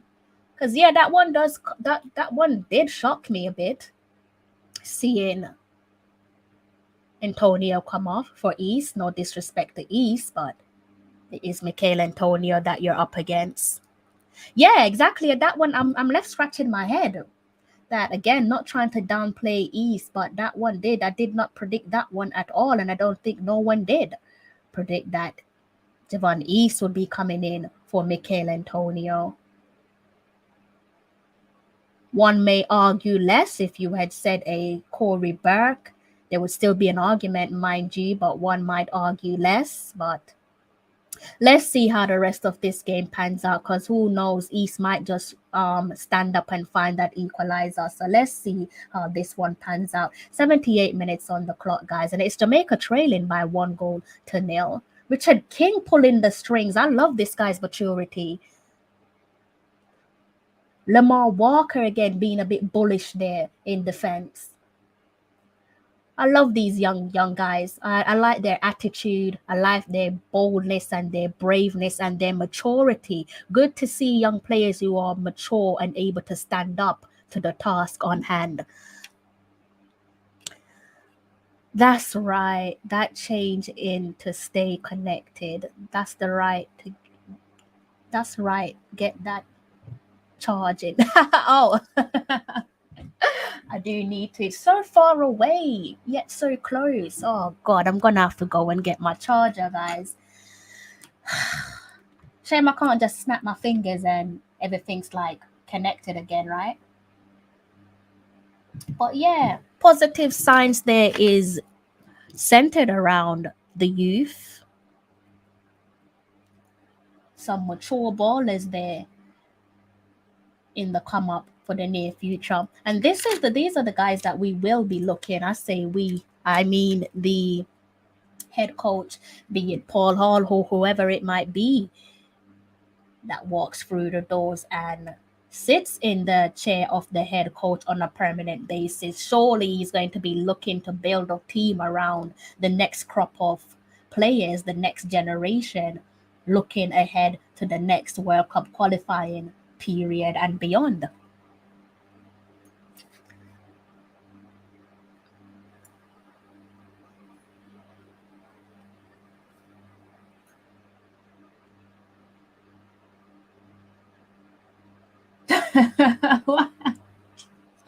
Greg Lee, you almost had a bit of a tumble there.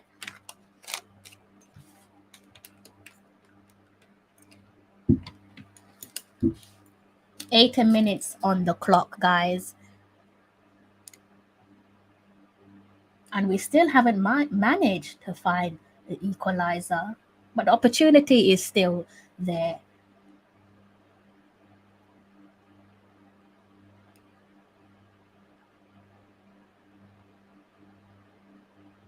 It was a magnificent, fantastic opportunity. But that one would have been waved offside. I just reached Omen. You know what, Karumi? It's your fault, because the moment you took your eyes off the game, your ex-gooner, Joel Campbell, a man who has Jamaican heritage, found the back of the net. So, Karumi, I'm putting all blame on you on this occasion, sir.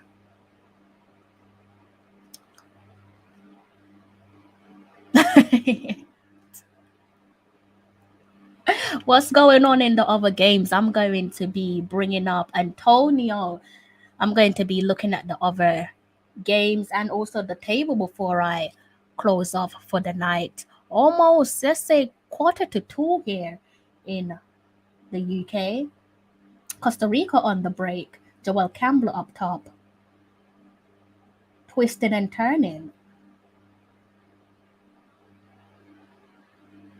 That's it. Force him to come out of the box. Okay, let me see. Did I read that comment?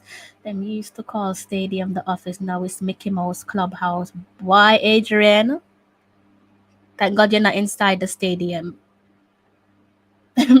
Adrian said Mickey Mouse Clubhouse. Adrian.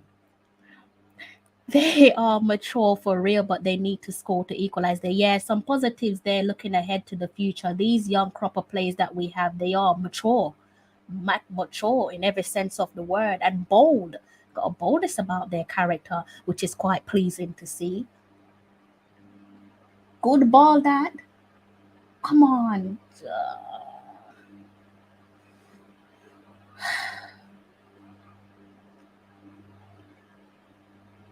Lamar Walker. Oh, free kick? Yes. Peter Lee Vassell going down there. Good position for a free kick here from Jamaica. Be interesting to see if we can find the equalizer from a free kick. Looks as if it's Bobby Reed that's standing over the free kick there, guys. And also good to see that Peter Lee is all right there from that challenge from Costa Rica. Who is standing over this free kick? Looks like it's going to be Bobby Reed. It can't be Bobby Reed. Bobby Reed went off, didn't he? My apologies, guys. What am I seeing here? Is it Kevin Stewart?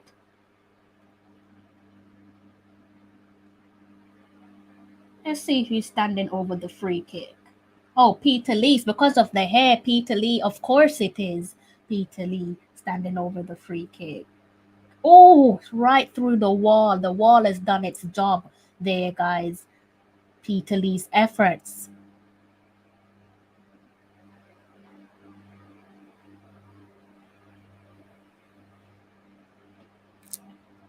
Two-nil USA, Honduras, USA out in the lead. JFF need a massive clean out. You've put it quite nicely and politely there, Adrian, and I do agree with you. You do need to shaking things up. I think that's the only way to generate purposeful change, and that is to just do a reshuffle from the top.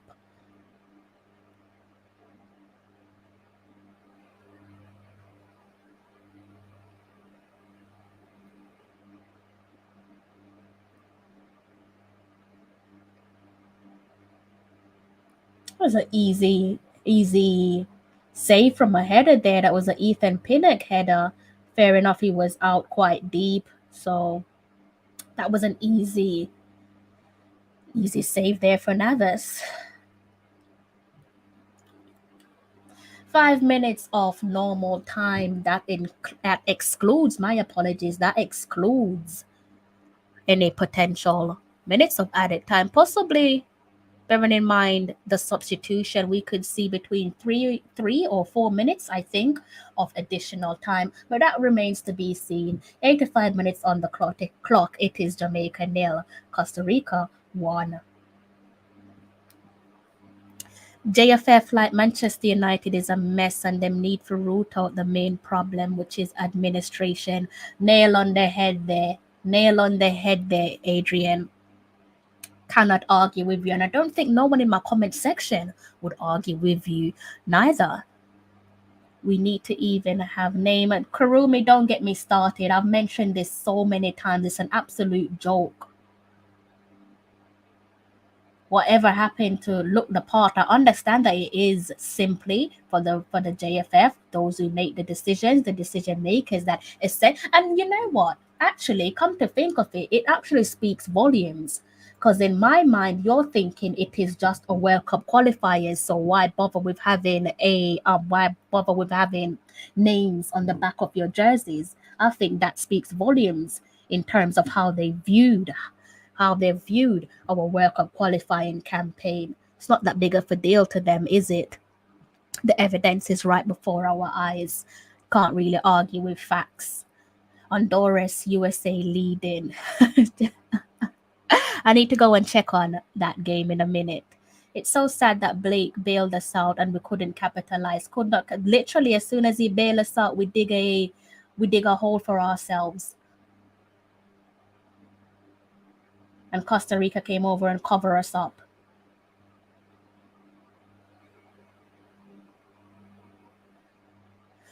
Okay, substitutes make no difference. Can you tell me what the salary is for the national team? Jamaica needs a figure like Bielsa. You can totally transform the philosophy and the methods. There hasn't been any data, not from what I can see, regarding salary for the national side, and there wouldn't be, because that is where transparency would come in. And I think it's safe to say that our federation, no disrespect to them, but they are most certainly allergic to transparency. If you are shown transparency, you can almost bank your money that that transparency is coming from an interim head coach like that of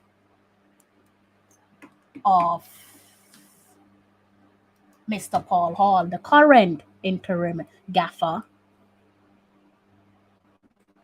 What was your next one? Rest of your comment? Bielsa. I mean, we have high chests if we're looking at someone like Bielsa. If you're talking about, and Stu, you probably don't know about what's going on over here in the Jamaica camp, Stu.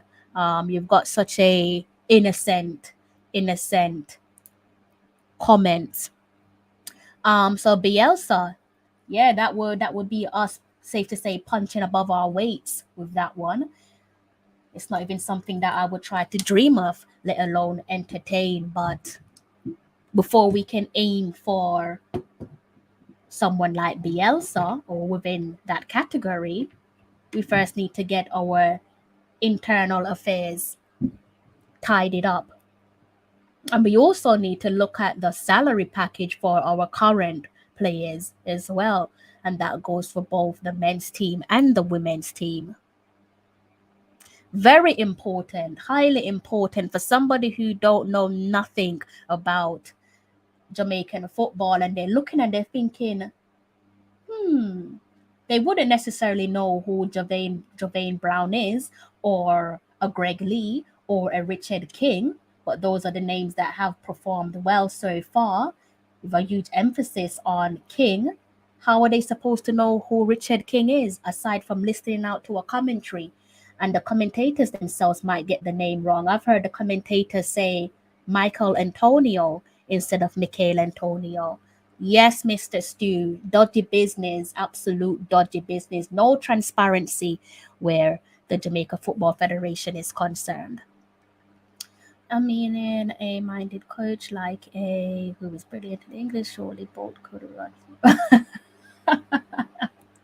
He can definitely run. There's no two way about that. But that's as far as it will go, Mr. Stu. You have to understand. 4 minutes there of added time, guys. You have to understand the operations of the Jamaica Football Federation and understand who can run for presidency. Why did he put on Jevon East instead of taking off Andre Gay and keeping on Antonio, and maybe a Corey Burke instead of Jevon East? Because Jevon is not doing nothing we need as a striker that could. That's a question for Mr. Paul Hall there. Again, I'm just pushing it back to the fact that maybe he made the decision based off any potential conversation between Michael Antonio and the gaffer. I don't know. Maybe he might have said to Paul Hall that he's not feeling to 100%. You don't necessarily want a player who you might potentially put at risk of picking up an injury. Save the potential headache between yourself and West Ham next time round. Good there from Lamar Walker, and that's what I like. No playing about. They're trying to take liberties with you. I like that, Lamar. I wish you guys got the chance to see what Lamar Walker just did just then in terms of the time wasting that Costa Rica are trying to implement. You not think Bolt will be straight to the door of, say, Red Bull and finding a visionary? I mean, all I can say to that, Stu, thank you again for your interaction, but I think it's just a dream. It's a dream. Like I said, in terms of running for presidency, Bolt can run all day long, be it long distance or short distance. We know what he can do in a sprint, but that's all it will be, just running. Don't stand a chance. And it's not because Usain Bolt didn't play football. No, we saw him play at a admirable level here and there, but his relationship with football is nothing to do with it. His status alone should put him in a good position, but where there is a lack of transparency, I would definitely not hold my breath for a Usain Bolt presidential run to be the next president for the Jamaica Football Federation. Don't think we stand a chance. Jamaica seems like it needs some Argentine or Italian level pro. Stu, I love this comment. I'm going to leave this comment on screen. I like this comment a lot. I wish the passion of the 12th man was that of what we see in Europe, especially where our club teams are concerned. Would love for Jamaica and the 12th man to take matters into their own hands safely. Want to emphasize safely. But again, Steve, that's something that I can't. Stu, my apology. If I called you Steve before, I do apologize, Stu. A bit like your suggestion for Mickey, for you saying to run for presidency. Sadly, with this one, I can't see it happening.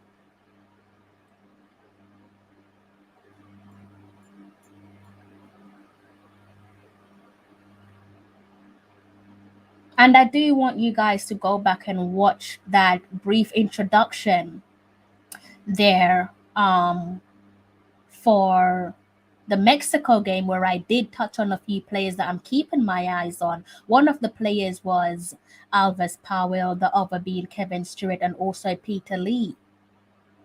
I think it's pretty safe to say that I was fairly accurate with my thoughts. Full time, guys, at the national office, and it finishes Costa Rica 1, Jamaica 0. I'm going to pop over. Let me just see what Stu is saying. So Jamaica are doomed to an average leadership and coaches. It's terrible. Doomed is pretty much bang on accurate unless we see drastic changes. Drastic changes, meaningful changes, starts from the top. And I know you know this, Stu, because you seem like a football head with the way that you're framing your comments. If you really want a good insight on coaching, watch Dr. Wade Gilbert. Dr. Wade Gilbert. Okay, let me take a screenshot of that. There's always room for knowledge.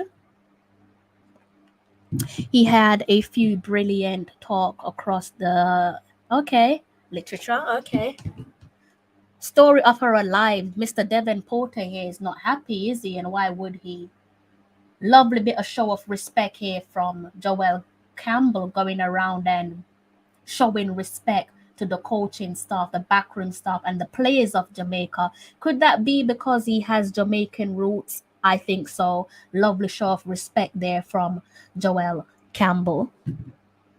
Story of our lives. That pretty much summarized it all. Let me pop Mr. Devon Porter's comment and also my banner. Let's take that off screen quite briefly there, guys. And let me pop over to Google. What I'm going to do now is I'm going to bring up the table for you guys. Before I do anything else, let's switch this off because I don't need this in my ears no more.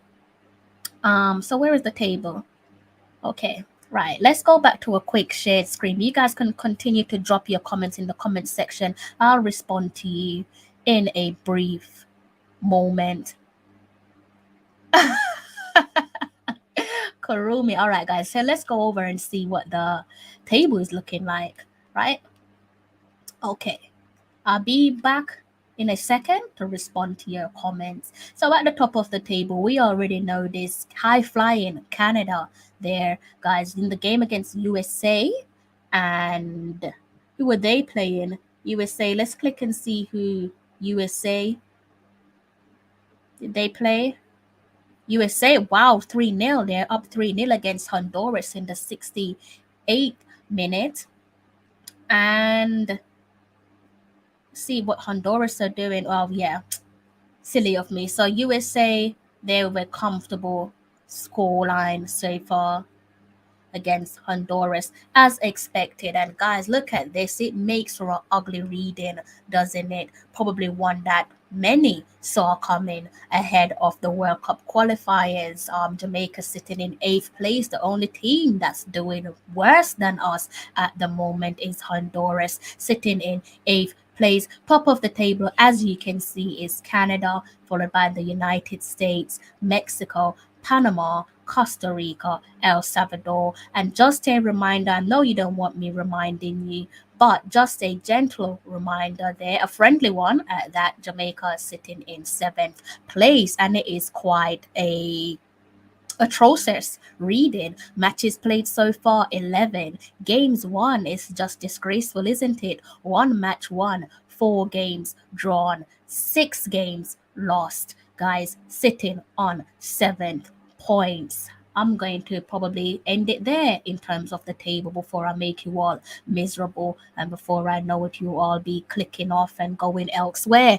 Okay, let's go back over into the comments section and see what you guys are saying. Or actually, let me bring up that table so you guys can look at that table whilst I take myself off screen very briefly so I can go and get my charger because I am now on 15%. And before I love you and leave you, I do want to talk a little bit more. So let's leave that there.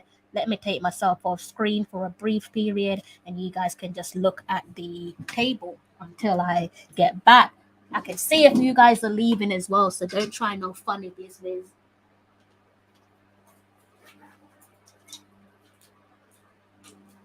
Okay, let's put that in.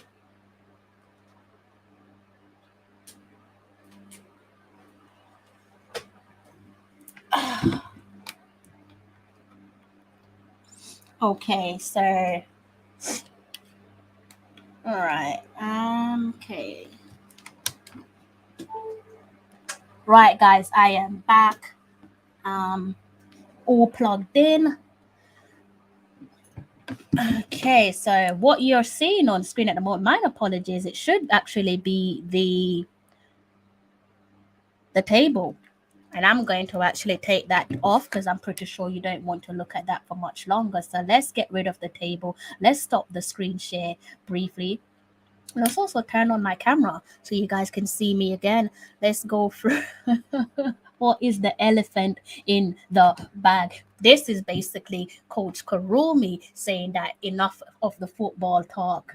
He wants to know about the elephant in the room. Earlier on, guys, I did say that I'm more than happy to speak about the elephant in the room, in relation to what was said on Darren Mattox's Instagram on Monday.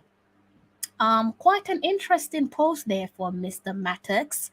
Do let me know if you want me to touch on. I think I might do that on a separate stream. I think I might come back on here either tomorrow. Today's Thursday, so today, later on today, or on Friday. Jamaica. Mr. Lambert. King played well. King played, yes. He was marvelous. Like King. Definitely a fan of King. Ravel and Antonio should have stayed on the park. I don't know those decisions, J. Russ. I agree with you, by the way, but I'm scratching my head with the substitution of Ravel and Antonio. Only the gaffer can give us an answer as to why he made those particular substitution. This looks like we're confused on the field. What is going on with us? And that's an interesting comment there, Lawrence, Christopher Lawrence, because I think that this is probably the best we have seen each other compete as a unit, as a collective, since the start of the World Cup qualifiers. So in terms of looking confused on the field, maybe that's down to the substitutions. Possibly, I know Mikel Antonia's substitution has created a little bit of a anger and disappointment among the 12 man. So I am so, there we go. There we go. I am so angry and disgusted with all of this. All the positives in the first half disappear like that. I should have known better. Super Nick, you should have just done what I did. I said that I'm coming into this game, zero expectations, and I'm going to take it step by step. And Super Nick, you know better. You know who we both support at club level. So we're so used to disappointment that this really and truly shouldn't be any different, but it will be different because it's our country as opposed to our club. So I feel you, definitely feel you. This team is an embarrassment to our country and everything we stand for. This is what you call football pandemic. Wow, football pandemic, ridiculous. Wow, I haven't heard that one before, but that doesn't sound quite pleasing on the eye, is it? Football pandemic. Frustration there again.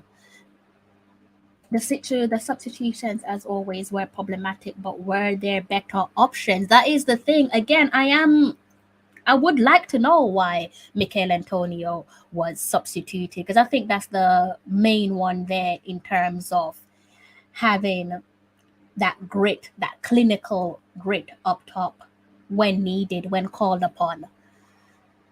So it'd be interesting to know why that substitution was made. Can't imagine how this team would perform if they made it to Qatar. Maybe I've saved my more misery. I should start cheering for Canada since they have given up. That's what I was afraid of, Jasmine. That's what I've been afraid of. I'm like, if we're performing so poorly inside our region, what will happen when we meet up with the likes of the Kings from Africa and teams, super teams, superior teams in Europe and elsewhere across the globe? Frightening stuff, frightening imagination. I think that it was for us. What the hell is going on? I don't have a clue what is. I tell people, reggae girls, reggae boys. I tell people I come across so many people in the short space of opening up my YouTube channel because I started off my platform heavily focusing on Instagram, and I always see people on YouTube strongly backing the reggae girls in favor of the reggae boys for obvious reason. In fairness too, I could see why you're saying that in terms of learning on the job. That is something that the gaffer did touch on in his first press conference for Jamaica, that it will be a learning process. And I think it's one where perhaps rather than looking at Paul Hall, you look above Paul Hall and say, who's making the decisions here? And then you'll find an answer as to who you should be venting your frustrations at. Another empty stadium. El Salvador is match full up right now. Yeah, not being backed by the government. That's clear and obvious, isn't it? Unlike our game against the United States on home soil back in November when there was fans in the stadium. Definitely disappointed with that decision. Yeah, I love what the reggae girls have to offer. I think they understand the assignment, and it's an interesting one because the same problems in terms of what goes on above their heads at where the federation is concerned, the same problems that the boys experience, the women's team experience, same problems, no different, if not perhaps worse, because there seems to be that less of a respect when it comes to women playing football. Naturally, that disrespect is there across the game. David Moyes made a call, said the private jet, David said the private jet ready. And then Mikel kissed him teeth and said, okay. I saw Mikel shaking his head at the end of the first 45. So maybe you're right, Super Nick. Maybe you got a page from David Moyes and say, you again? To what extent have Jamaica's CONCACAF rivals been underestimated? Congrats to Costa Rica, reality check. Being underestimated, who have underestimated the rivals? No, I think it's just you pretty much answered your own question there, Richard, in terms of reality check, knowing what you're going up against. I mean, even when we played against El Salvador and Honduras, we were still struggling against both teams. And I believe at the time when we played against them, we were sitting just above them in the table ranking, and we still couldn't give an excellent account of ourselves. So yeah, it's a unique situation to be in, to say the least. We're the most unlucky team in CONCACAF, I swear. Look at the first half. It should have been 3.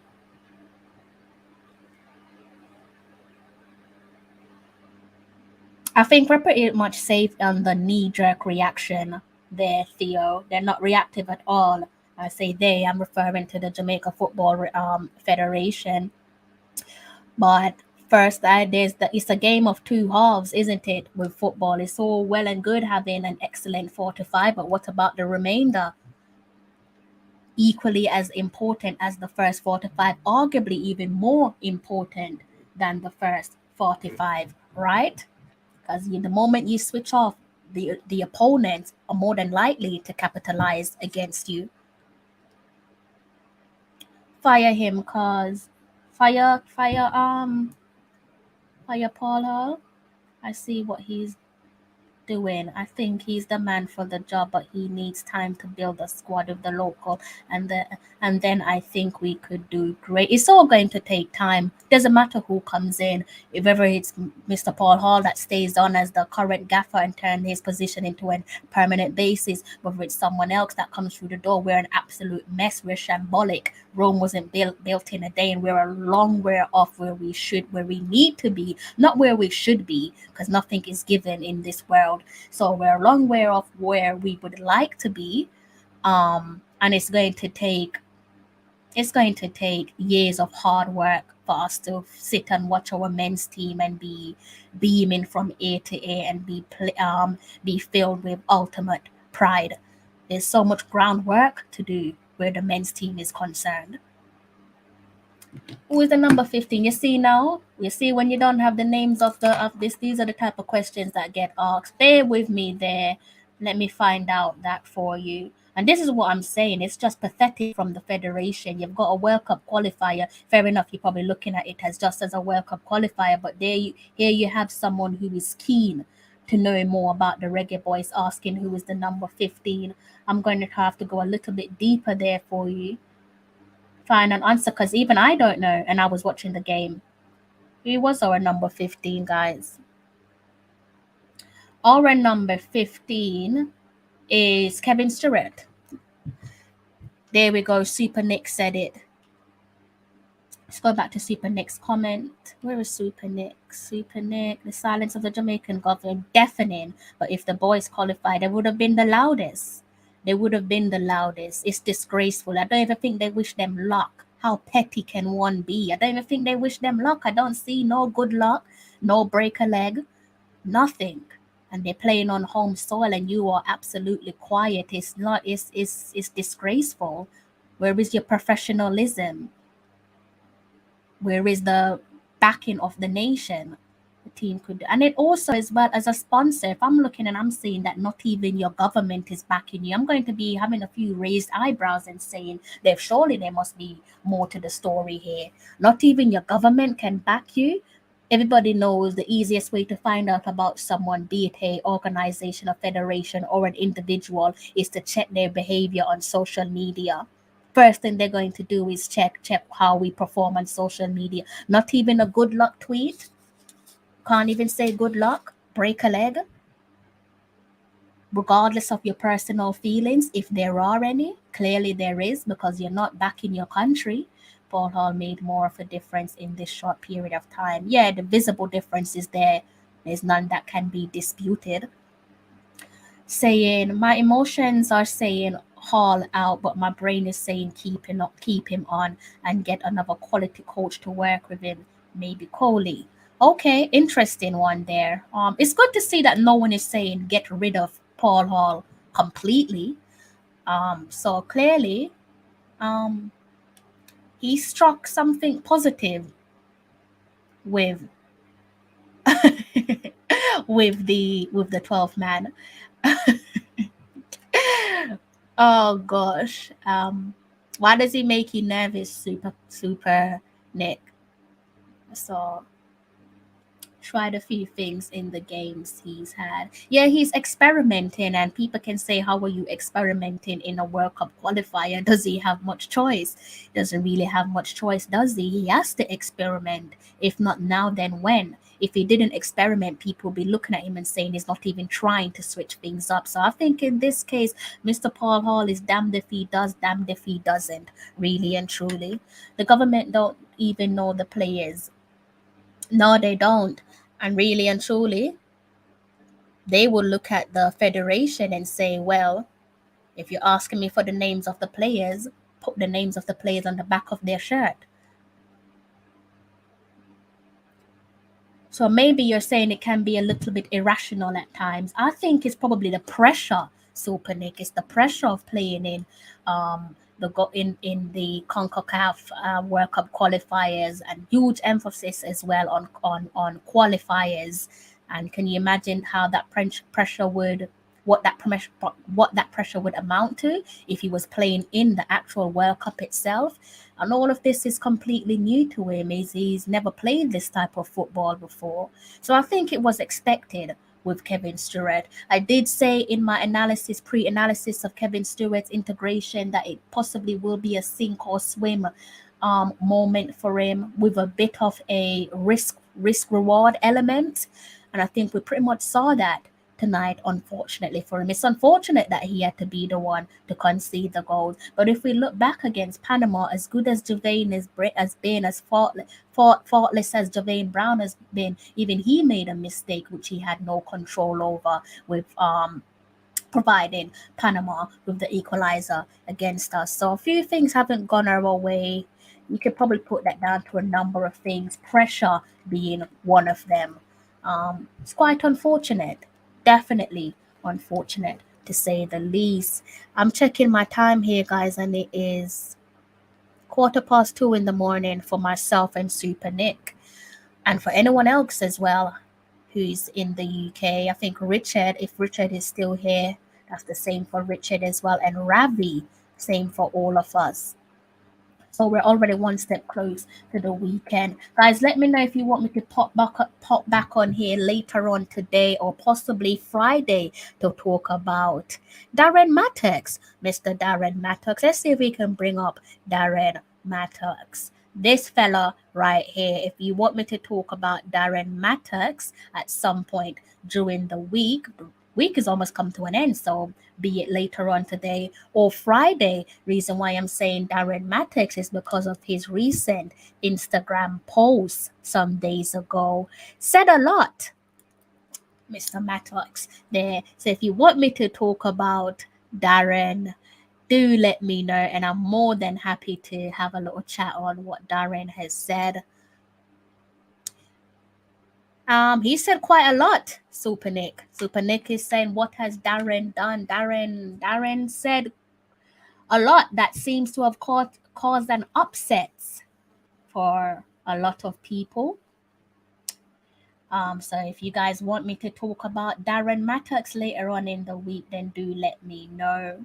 Darren Mattocks touched on a few things there on Monday with his Instagram post.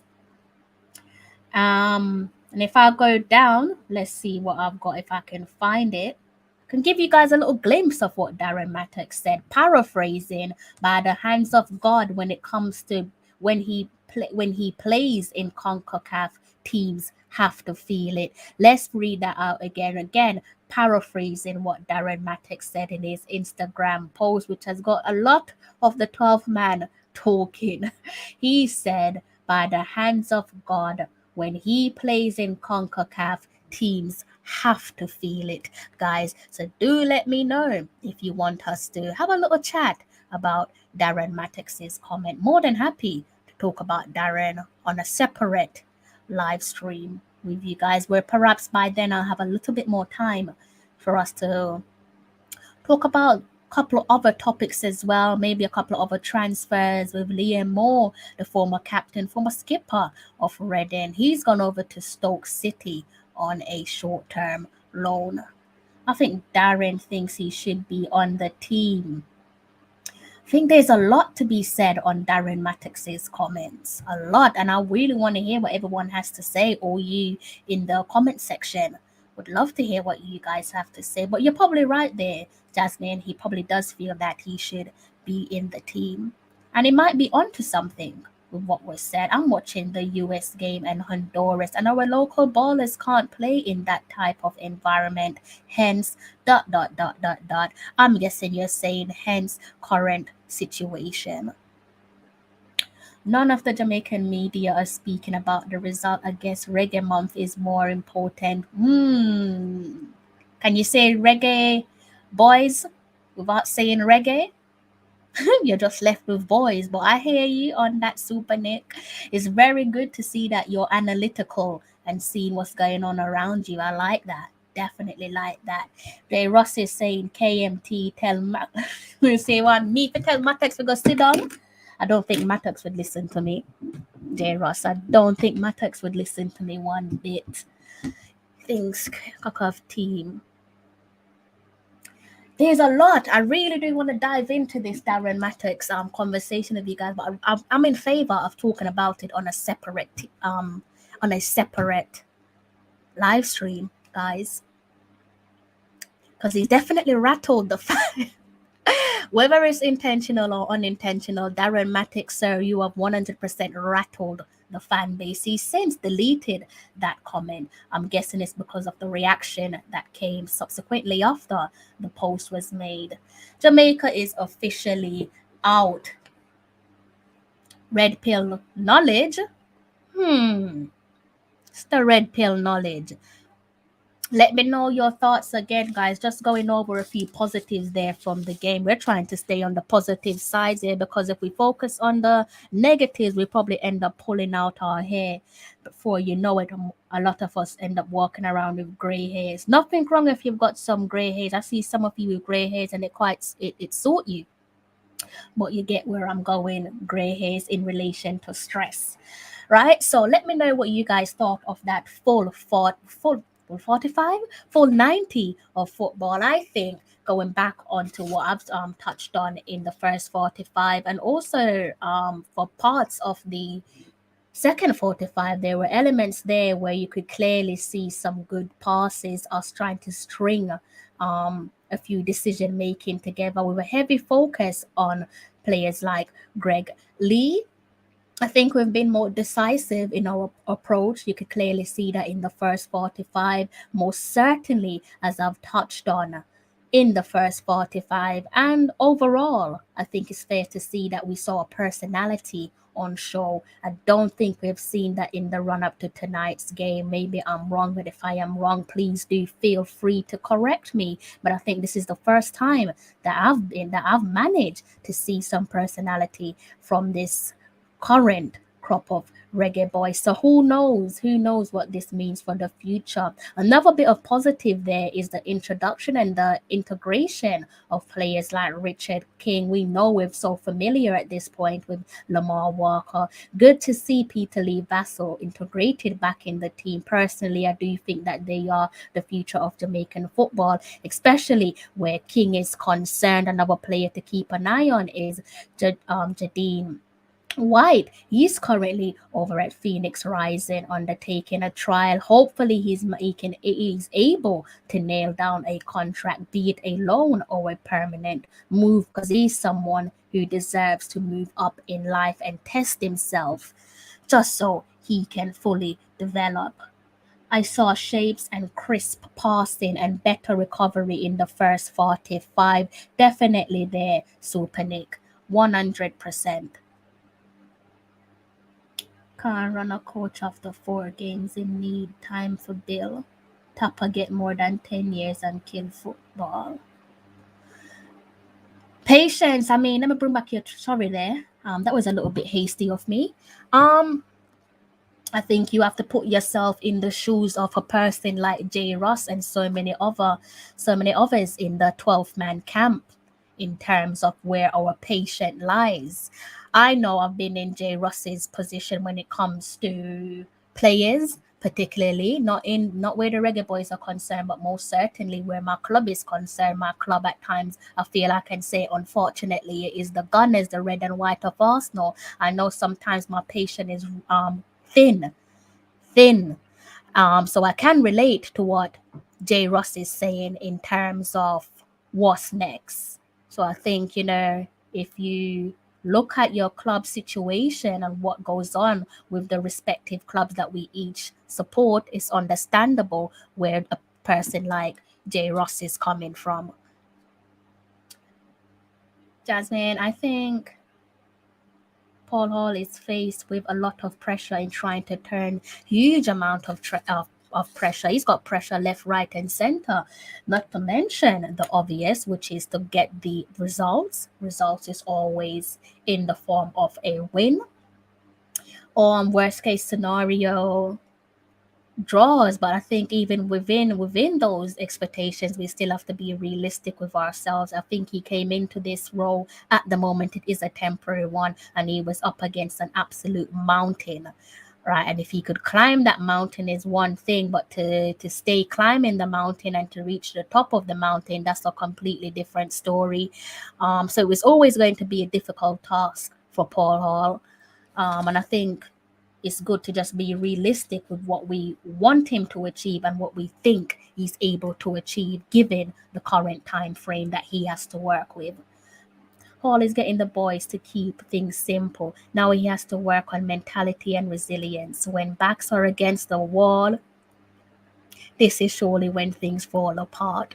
Yes, it is, and this is why I have to praise the youngsters there, Super Nick. The likes of Lamar Walker. Lamar Walker, I have to give him credit because, if I'm not mistaken, this is the second game running where I've seen a shift in Lamar Walker's personality. He looks so bold on the pitch, and I have to emphasize on that boldness because he's not exactly the tallest player or the biggest player in terms of how his body is built, is he? But he's quite bold. He doesn't hide is pretty much what I'm trying to say. He hasn't been hiding. He hasn't been trying to be a coward. Pretty easy for him to do that being a smaller size player in comparison to his teammates, but he's trying to step up to the plate. He's trying to step up to the task. He's trying to hold himself accountable. That's what I've seen from Lamar Walker, glimpses of Lamar Walker in the last 2 games in which he has played.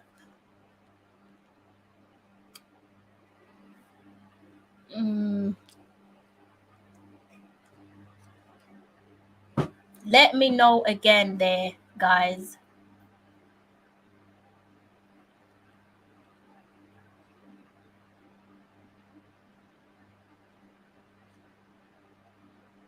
Let me go up and make sure that I'm not missing none of your comments.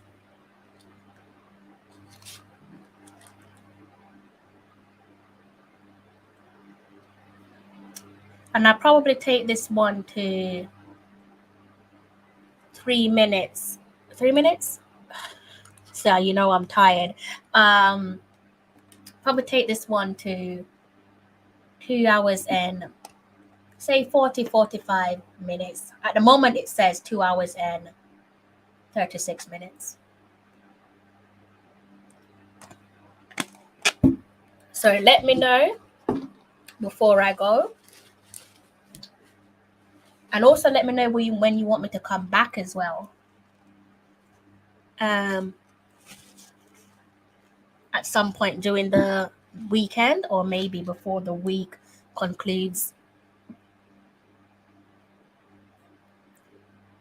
I think he got it right in the first 45 there, J. Ross, in terms of the formula and the system. The system, I think, enabled us to show a personality. I think before we looked spineless, difficult to see what we were trying to achieve, but this is the first time where I can see a personality there where they looked quite flamboyant in periods of the game. Heavy focus on the first 45 and what we saw, particularly on the wing, on the flanks from a player like Greg Lee.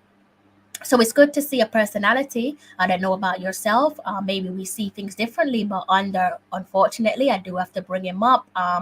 Not trying to shine a bad light on him, but under the previous gaffer, that being Coach Theodore Whitmore, I didn't see much of a personality with the team at any given point. So I guess you can give Paul Hall credit for this game at least, not so much against Mexico or even against Panama, but this game I think it was clear to see that there was a personality there. But it'd be interesting to see to know what you think, J. Ross, in terms of what we should do going forward. And that goes for everyone in the comment section. And before I forget my manners, thank you so much for tuning into my live stream. I hope you've enjoyed it as much as I have, and I do hope to see you guys again on another live stream. Next time round, we're going to be talking about Darren Mattocks. We're going to talk about Darren Mattocks' Instagram post that's got a lot of people wind up. He wind a lot of people up with that one. Triggered a few reactions from people. Maybe that's what Darren Mattocks wanted. Darren probably saw that a few of you looked a little bit hungry, a little bit peckish, and gave you something. And a lot of people have taken the bait, gone ahead, and they've just bite right into it. Maybe that's what he wanted. Is it just me, or was that the Panama ref? I hope not. I wasn't even. go back there, Super Nick. Let me see. Let's see if I can get up his details. Now they're not showing his. Usually with the games, when you're looking at like the starting 11 at the bottom, it should say match officials. It's not saying match officials. I can try and see, I can find that one out. I'm going to try and see if I can find that one out for you, Super Nick. It's an interesting point. I don't even like the idea of CONCACAF referees being the CONCACAF match officials officiating in any competitive games, to be honest with you. And the quality of referees, I think it's safe to say across the board, it doesn't matter if it's in CONCACAF, doesn't matter if it's in the UK, doesn't matter if it's elsewhere in Europe or in Africa, the quality of referees that we've seen on the high stage, be it at a World Cup Qualifier or a tournament, a competitive tournament itself, it's been quite poor, visibly. Some poor decision makings going on, questionable decision making. I will do massive love and respect to yourself, Jasmine. I hope you have a enjoyable Thursday when it comes, and I hope you enjoy the rest of your week and do have a fabulous weekend when it comes. If I don't get to see you again on another live stream, do remember to take care of yourself and your family, and yeah, just make sure you have a good time. And that goes for everyone in the comment section and all the viewers as well, even if you're keeping quiet and not really saying much. Once they're from the region, once they're within the region, there's bound to be some bias going on. But I hope that's as bad as it gets, and no one don't fancy taking their money over the counter or walking around with a brown paper or brown envelope here and there. I hope they don't do the opposite thing. It's so easy for the Federation right now to just give Paul all the resources he needs. I know he's not going to ask so much in salary like if we try to get. No, I think you're absolutely right there, particularly on what you ended on in terms of Paul Hall not asking for a lot for salary. He wouldn't, would he? This is a man who loves his country and would do anything for his country. But Paul Hall needs to remember as well that, is it worth it?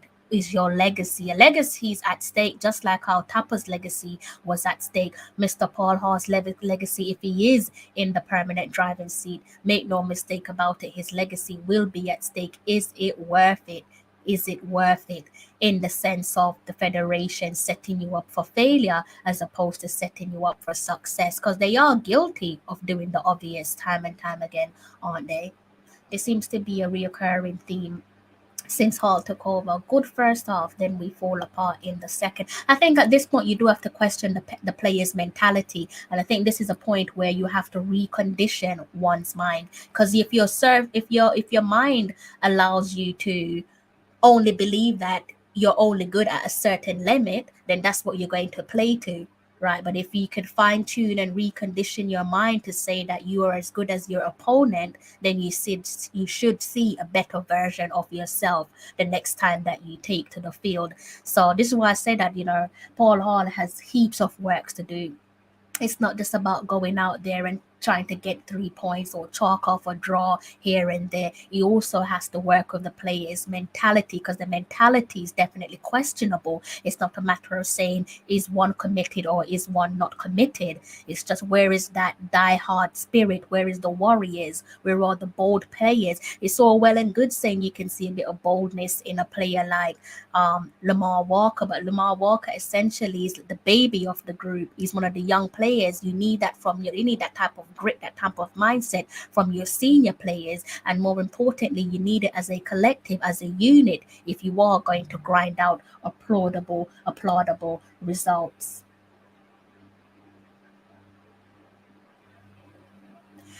All right, guys, my time is coming. This is so sad. Super Nick, I like having you around. I like having all of you guys around. Jasmine as well. I'm going to say that it's nice when I see other females in the comment section, other women in the comment section as well. Kind of balance things out, and I love the opinions from everyone. But it's even great these opinions from the likes of Jasmine and also Super Nick kind of defeats the old way of thinking, the old schoolboy network, where people assume that our gender don't really know much about football. As you can see, they are intelligent in every sense of the word, know football like the back of their hands. And most of what they've said so far, if not all, they've hit the nail on the head, just like everyone else in the comment section. So I love having these guys around, and hopefully I can see you both on future live stream. You've got the right energy, like your energy. I hope they don't do the opposite thing. I feel like I read a comment here already, you know. I know he's yes, I have. Yes, I'm tired. I'm going to close off in about 5 minutes. Yep, I have read a few of these comments. Pagan, where have you been? I don't know if I've seen you since the start of the year, Pagan, but happy belated New Year. If I've not seen you since then, I hope you and the family are doing well, and all the best for this year and beyond. I love them. Oh, thank you. Thank you, Super Nick. I want to echo that right back to yourself. Definitely love your vibes and your energy. Paul Hall need a qualified companion coach, in my opinion. Who is that, Mr. J. Ross? Who do you have in mind? And I love the fact that nobody is saying that they want to just dispose of Paul Hall. I love that you guys are saying, no, actually keep him on board. Keep him on board. He has a lot of positives about him outside of what he's capable of as a manager or a head coach, and I think those qualities can definitely be utilized to get the better out of the best, I should say, out of our team looking ahead in the future. Now I have to prepare. Super Nick, I can't help you with United. I cannot help you with United because I can't even help myself with Arsenal. I don't know. Maybe we can lean on each other at some point during the season. I don't know when it comes to playing against each other, though. You know that's going to be quite fiery. Right back at you, Jasmine. Absolutely love your vibes as well. Definitely love your vibes. Now and again. Oh, I'm so annoyed with myself. I'm gonna see if I can watch it. I'm snowed under with work. Like, I'm gonna try and see if I can watch it tomorrow. There's a game on tomorrow. Is it Egypt that's playing tomorrow? I've said before the start of the AFCON that I want Senegal to win because I'm a fan of Mane. Would love for Mane to. Mane has a documentary, guys. Please do try and watch this documentary. It will bring a tear to your eye, even if you're a Manchester United fan. I know it's easier for me to like a Liverpool fan as opposed to a Liverpool player as opposed to yourself. But if you love football, if you love our community being the black community, the humble community, trust me, watch that Sadio Mane documentary. It will bring a tear to your eye. It basically talks through the progression of Mane's career, and it is beautiful. It is so beautiful, guys. Big up yourself, my bro, Fresh. Always a pleasure seeing you here. You've got a few Manchester United fans around, Fresh. I know you like to see that, being Mr. United yourself. Cameroon, and yeah, I like Cameroon. Egypt, I'm not gonna lie. I prefer Senegal. So if I could choose a final, my final would be Cameroon, and Senegal. Sorry, Egypt. Sorry if there's any Egyptian fans out there. And overall, like I said, I would love for Mr. Sadio Mane to be crowned King of Africa. Icing on the cake if he is crowned King of Africa with his Senegalese football team. Think about it, winning the Premier League, winning the Champions League. Guys, please do try and watch that documentary. Please do try and watch that documentary. And if you guys have any suggestions for documentaries as well, please do give me some suggestions. Would love to watch some sport documentaries. I have 2 more minutes with you gorgeous people, and then I'm going to have to love you and leave you until my next beg your pardon, my next live stream, which is likely to be either later on today. I said I feel like I'm coming on with a sore throat and I can feel it, like, when it feels like you're getting a bit of soreness in these particular areas. Yeah, not feeling too good. Rohan, good evening, sir. I hope you're okay. Nice to see you around here. Seeing the documentary. Remember Amal? Oh yes. Yes, yes, yes, yes, yes, yes, yes, yes, yes, yes, yes, yes, yes. Lovely documentary. Lovely, lovely documentary. It's for people like Super Nick and Mr. Manchester United over here, Fresh Nick. It's for people like you guys to go and watch that documentary, because I know you're Manchester United through and through, guys, but I think, even that being said, you would love that documentary. All this red talking, the true blue, all the. So, Jordan, I take it you're the blue of Stamford Bridge, then, right? Maybe it's the blue of Leicester City, but it sounds like you support the blue half of London. If you do, good luck against Jasmine in the Carabao. Who was in the Carabao Cup final? It is Chelsea and Liverpool, isn't it? The blue half of London and the Reds of Liverpool taking on each other in the Carabao Cup final. So best of luck to the both of you. May the best team win. So I'm going to count this one down to the last minute, guys. And then if Kenny or Soundness is on it. No, I don't think so. Jasmine, no, I don't think. Jasmine, you have to help me with this one. Super Nick, I don't think they're on it. I don't think I've seen them on it, if my memory serves me well. There is mention of Liverpool there, as there is of Southampton. I don't recall seeing Kenny in it. Soundness, I think we share same opinion on him, but I don't recall seeing him in it. You know what? I'm happy to rewatch that one for you just to see if the either is in it, and then let you know. Could watch that over the weekend actually. So, guys, Stamford Bridge, we rule London. I'm not going to argue with you, Mr. Champions League, Mr. Two times Champions League. Yeah, Jasmine, that's what I was thinking, Super Nick. I don't think they're in it. Don't recall seeing them in it. But Liverpool is most certainly in it for obvious reasons. But yeah, just like I said, if it's about our community, the Black community, the humble community, then I think you'll most certainly enjoy the watch. I can see a reaction video coming.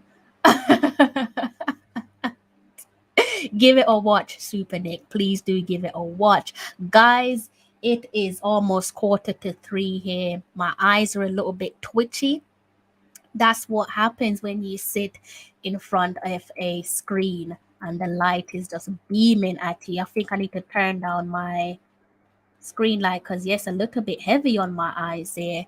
I can feel my eyes twitching, so that basically signals, that is a sign that tells me I need to go to my bed. Guys, it's been an absolute pleasure. I'm so sorry that the boys weren't able to put a smile on your faces. That has brought an end, that match against Costa Rica back at the office, where Costa Rica defeated us by 1-0, has brought an end to our World Cup qualifiers for January and February. Next up is March. March will be the next month where we get to see another glimpse of the Reggae boys.